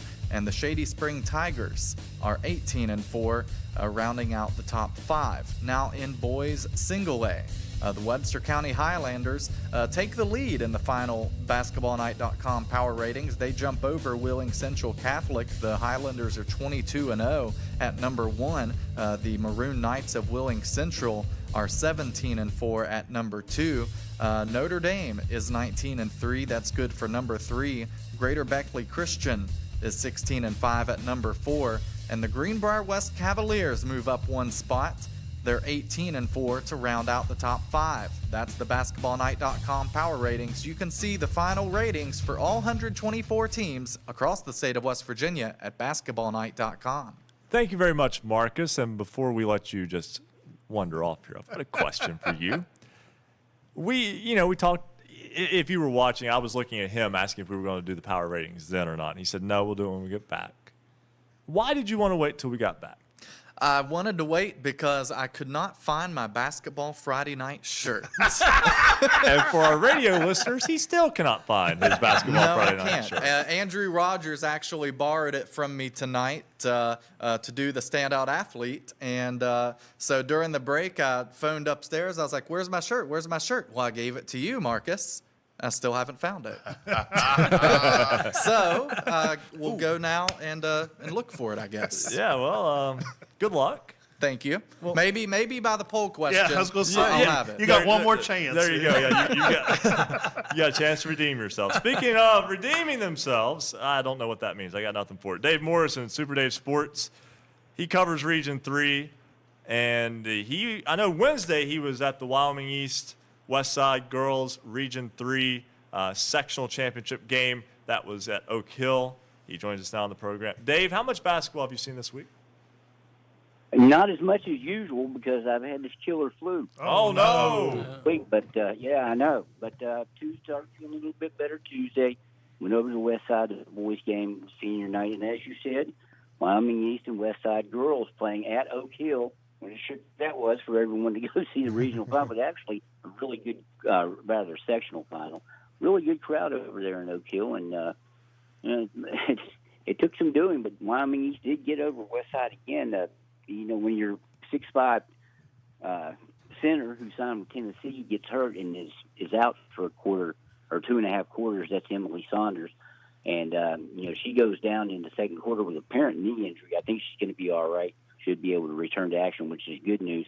But it illustrates really just how valuable she is, not so much in scoring points, but dominating the paint. And she does do that for Wyoming East. But they were able to get by West Side. I think that, and a lot of people down here in Wyoming County talk about this all the time, they'd like to see what it would be like in Charleston. Both Wyoming County teams made it in either girls or boys. And West Side will go to Bluefield, always a tough chore there, as Marcus knows, but they'll have an opportunity out there, a real good opportunity, and you would think Wyoming East at home with Emily Saunders back in the lineup and firing on all cylinders should get back to Charleston as well. You could have both Wyoming County teams there, and then everybody will see what it's like in Charleston with all of Wyoming County in town. There's a good chance the way things line up, they could wind up matched up against each other early on in that tournament in Charleston as well. It will be tough. It will be tough for West Side to go to Bluefield and get the win like it is for anyone. I don't know the last time Bluefield is lost. I'm thinking more specifically along boys' lines. I don't know the last time the boys lost in an elimination game at Brushfork. It has to have been a long time, but on both sides, very tough. The Brushfork Armory, a very difficult place to play. Looking at the boys' sectional seedings, of course, the tournament already underway and already an upset seeding-wise, Independence beating Liberty Raleigh tonight. Right. Looking at the seedings for the boys in Section 1, Oak Hill got the 1 seed, Wyoming East the 2, West Side the 3. And in Section 2, Bluefield the 1, Shady Spring the 2, James Monroe the 3. Sounds very good to me, but also sounds like these teams are very, so competitive with one another. I wouldn't be surprised to see upsets come out of those sections. No, I agree with you, and I'm not sure. Some of what people would suspect would be an upset probably would be Wyoming East beating Oak Hill. But if you look at this series the last 2 years, Oak Hill won they won 4 of the games, I believe. But they've won 3 of the games, but it's been by a total of 9 points. So there's not a whole lot separating those teams when they play and Oak Hill wins. Now at the Armory, Wyoming East did get the victory this year, and it was a decided victory in the Big Atlantic Classic. They won that game, first round game with Oak Hill by 20 points. So that would be one. People might look at the record 11-11 Wyoming East playing some of the best basketball in that section right now. They have won 6 of 8 rather, and coming down the stretch, one loss to Oak Hill, one loss to Shady in that same Big Atlantic Classic. After they beat Oak Hill, lost to Shady, they did lose at Oak Hill. Very, very highly competitive game. They were down 18, came back and tied the score with Oak Hill at 62. Then won the game, or Oak Hill went ahead and won the game, I think by 3 points there. Again, very close game. You look on the other side, and I wanted to mention too, Oak Hill, as hot as Wyoming East has been, Oak Hill has won 7 of 8 coming down the stretch, and that one loss to Bluefield last week at Brushford. On the other side, James Monroe would be the 3 seed going against Shady Spring. They haven't had a lot of luck with Shady. They've played them 3 times, including in the Big Atlantic Classic. Seems like everybody in the section has played there at one time or another. But they got closer in their last meeting. James Monroe also has a win over Bluefield. Now, throw in the caveat, Bluefield didn't have Braden Cruz in that game. They're a very fine, outstanding point guard. So, yeah, I agree with you, Ryan. I think that it's a very competitive section. It's probably not as top-heavy as maybe Region 4. You could throw Region 2 in there as well, but I think it's probably one of the more competitive regions from top to bottom, as illustrated tonight with Liberty falling to Independence after beating Independence twice in the regular season. All right, we're going to step aside, take a break. Dave Morrison, thanks so much. Okay, guys, I appreciate it. All right, we got to step aside, take a break. When we come back, we will have our poll question. We'll chat with our resident referee a little bit more because he's a poor guy. We've left him out here on set, and I talked to him here for a whole segment. And then Cause time. This is Basketball Friday Night in West Virginia on the Fast Break Sports Network. Basketball Friday Night in West Virginia will return in 2 minutes on the Fast Break Sports Network.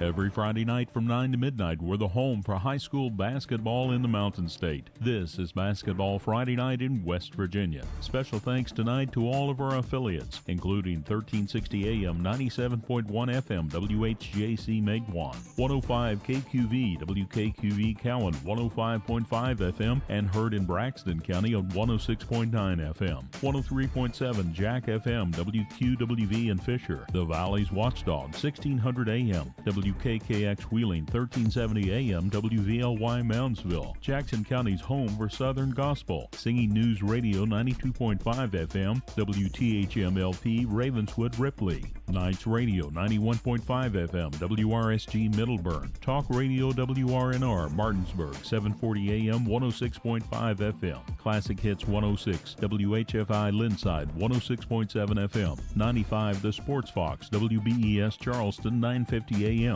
The Voice of the Coalfields, 101.9 FM and 1290 AM, WVOW in Logan, Light Rock 93R, WRRR St. Mary's 93.9 FM, The Ticket 102.3 FM, WMTD in Hinton, the greatest oldies of all time, 98.5 FM and 101.5 FM, WQAZLP Edmond Beckley, Tune for You, Yap Radio 101.7 FM, WYAPLP Clay, 104.5 FM, WASPLP Huntington, 101.1 FM, WVWPLP Wayne, 90.7 FM, WFG8 Fort Gay, and Marshall University's flagship station, The Cutting Edge, 88.1 FM, WMUL in Huntington. Cable subscribers can find Basketball Friday Night in the Huntington region on Comcast Channel 25 and Armstrong Digital Channel 204. Streaming online high-definition video can be found on our website, basketballnight.com, or our Facebook page, and we're on Periscope.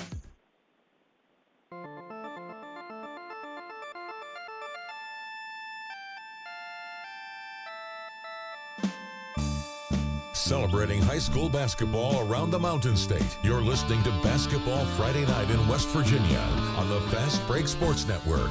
Now, back to your hosts, Bill Cornwell, Joe Linville, and Ryan Epling. 11:43 on this Basketball Friday Night in West Virginia. Sometimes it's just the end, and that's it. I like it, though. They've lost the fade button tonight. It's okay. That almost sounded like Cause music right there. That would have been right. Cause Well, music. let's not get ahead of ourselves. We'll get to Cause in just a moment. Exactly. But first, I want to go back over to the Score Center, and Marcus Constantino has a check of this week's poll.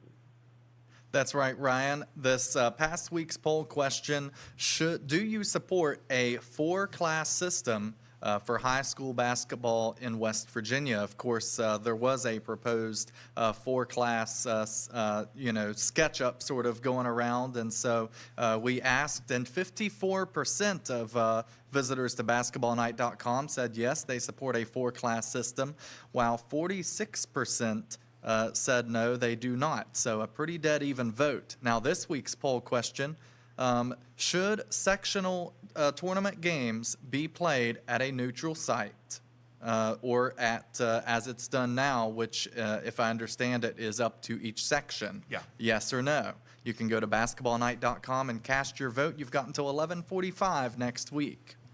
Thank you very much, Marcus. And let's go back to our resident referee, Bo Anderson, who is here on set with us.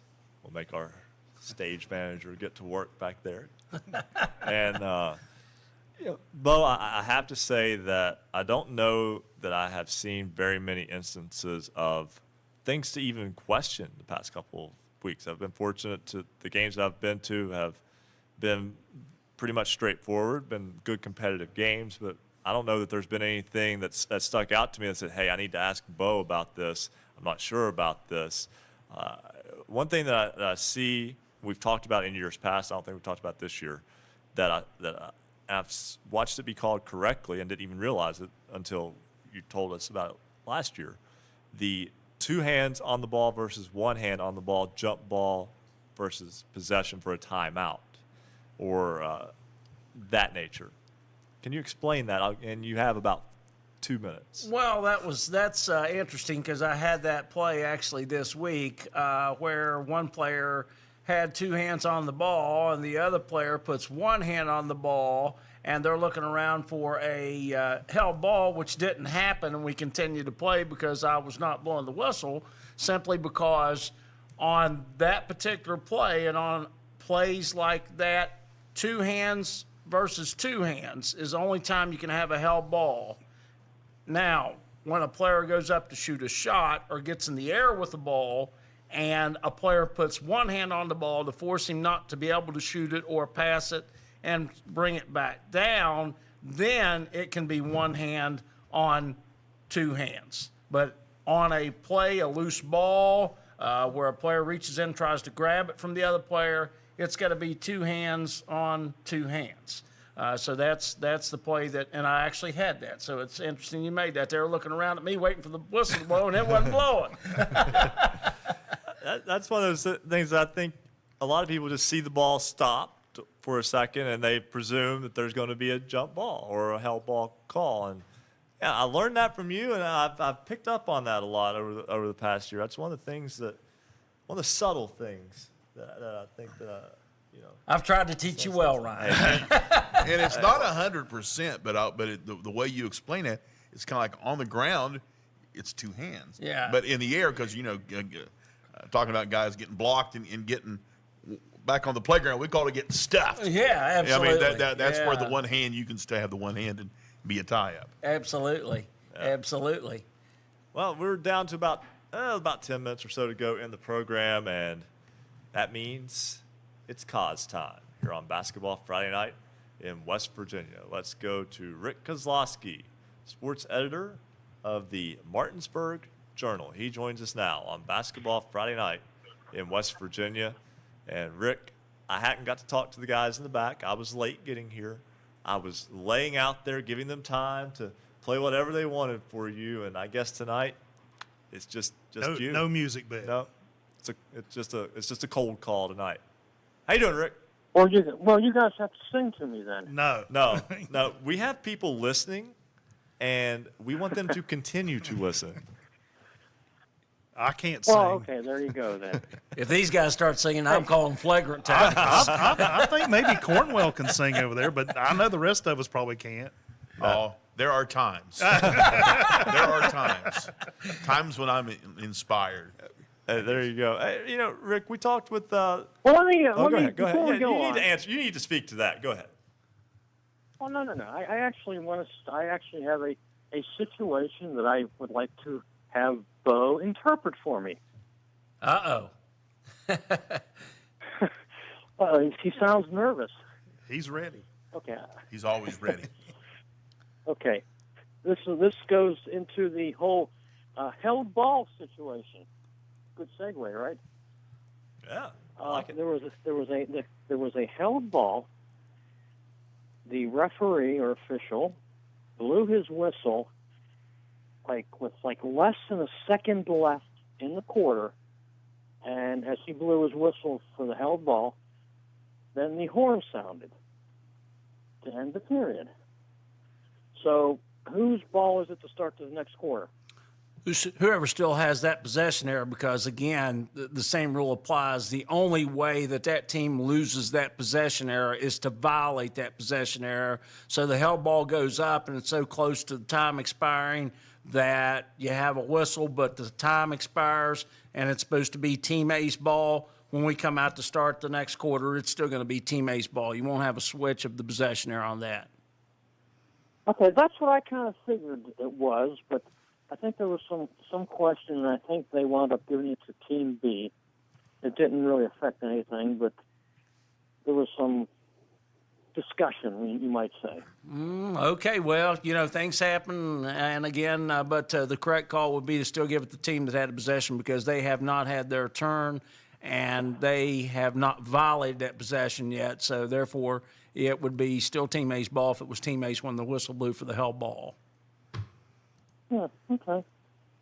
Well, very simple, but I think it suddenly became more complicated because somebody were kind of maybe discussing it, pushing ideas a little further into it, saying, well, okay, since we had the held ball there, they lost their possession with under a second left. I know we talk about the lag time with turning on the clock on and off and stuff, and I presumed that the possession would just stay the same, but no biggie. And I appreciate the insight, sir. No problem. In that case, you should have had the stripes on. Oh, years ago I used to. I know. I'm aware when we've talked before, but absolutely yes, that you would have gotten the call correct. All right, basketball. Meanwhile, yes, I thought he was lost for words. I was just, yay. Wherever Rick wants to take this is cause time. He can go wherever he wants to with it. But Hey, I might have been eating a cupcake with a candle on it or something since you guys called me Bill Walton. You are a national treasure, Rick Kozlowski, just like Bill Walton is. I think it was good to hear Dave Morrison, Super Dave. Yeah. Talking about trying to get over the flu. Now, I guess if I had the flu, we would categorize that as like one flu over the cuckoo's nest. That's it. Yeah, I like that one. That'll work. Yeah. Yeah. Well, hey, it was working up well in my mind as I was walking my dog when I got home here, waiting to get on the show. Well, we certainly always. Hey, we always appreciate that you hang out to talk with us. I mean, this is you are the closer. Yeah. We call the bullpen to bring in the cause to close things out every night in terms of every show. You're Trevor Hoffman on this show because you bring the fire. Well, see, 1 week I'm Bill Walton, the next week I'm Trevor Hoffman. That's a big jump. Who will I be next week? That's an excellent question.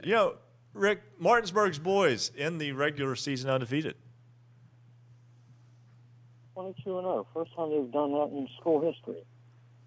They had a little bit of a scare on Monday against Morgantown, leading comfortably in the first half, and they kind of, Morgantown kind of came alive, and Martinsburg, maybe panicked a little bit. We talked about this a few weeks ago, if you guys recall. I don't think Ryan wasn't there, but right. Figuring that sometimes what happens when teams haven't lost, haven't been in a pressure situation, it gets to them. So, is that going to be a big help for them? I would think so. It'd be interesting to see if they can, run the table, because that would just be just crazy stuff. Yeah. I mean, you've got a football team that's won 3 straight years without losing a game, and now you can have a basketball team that has that opportunity to do it for this season, and and these things don't happen.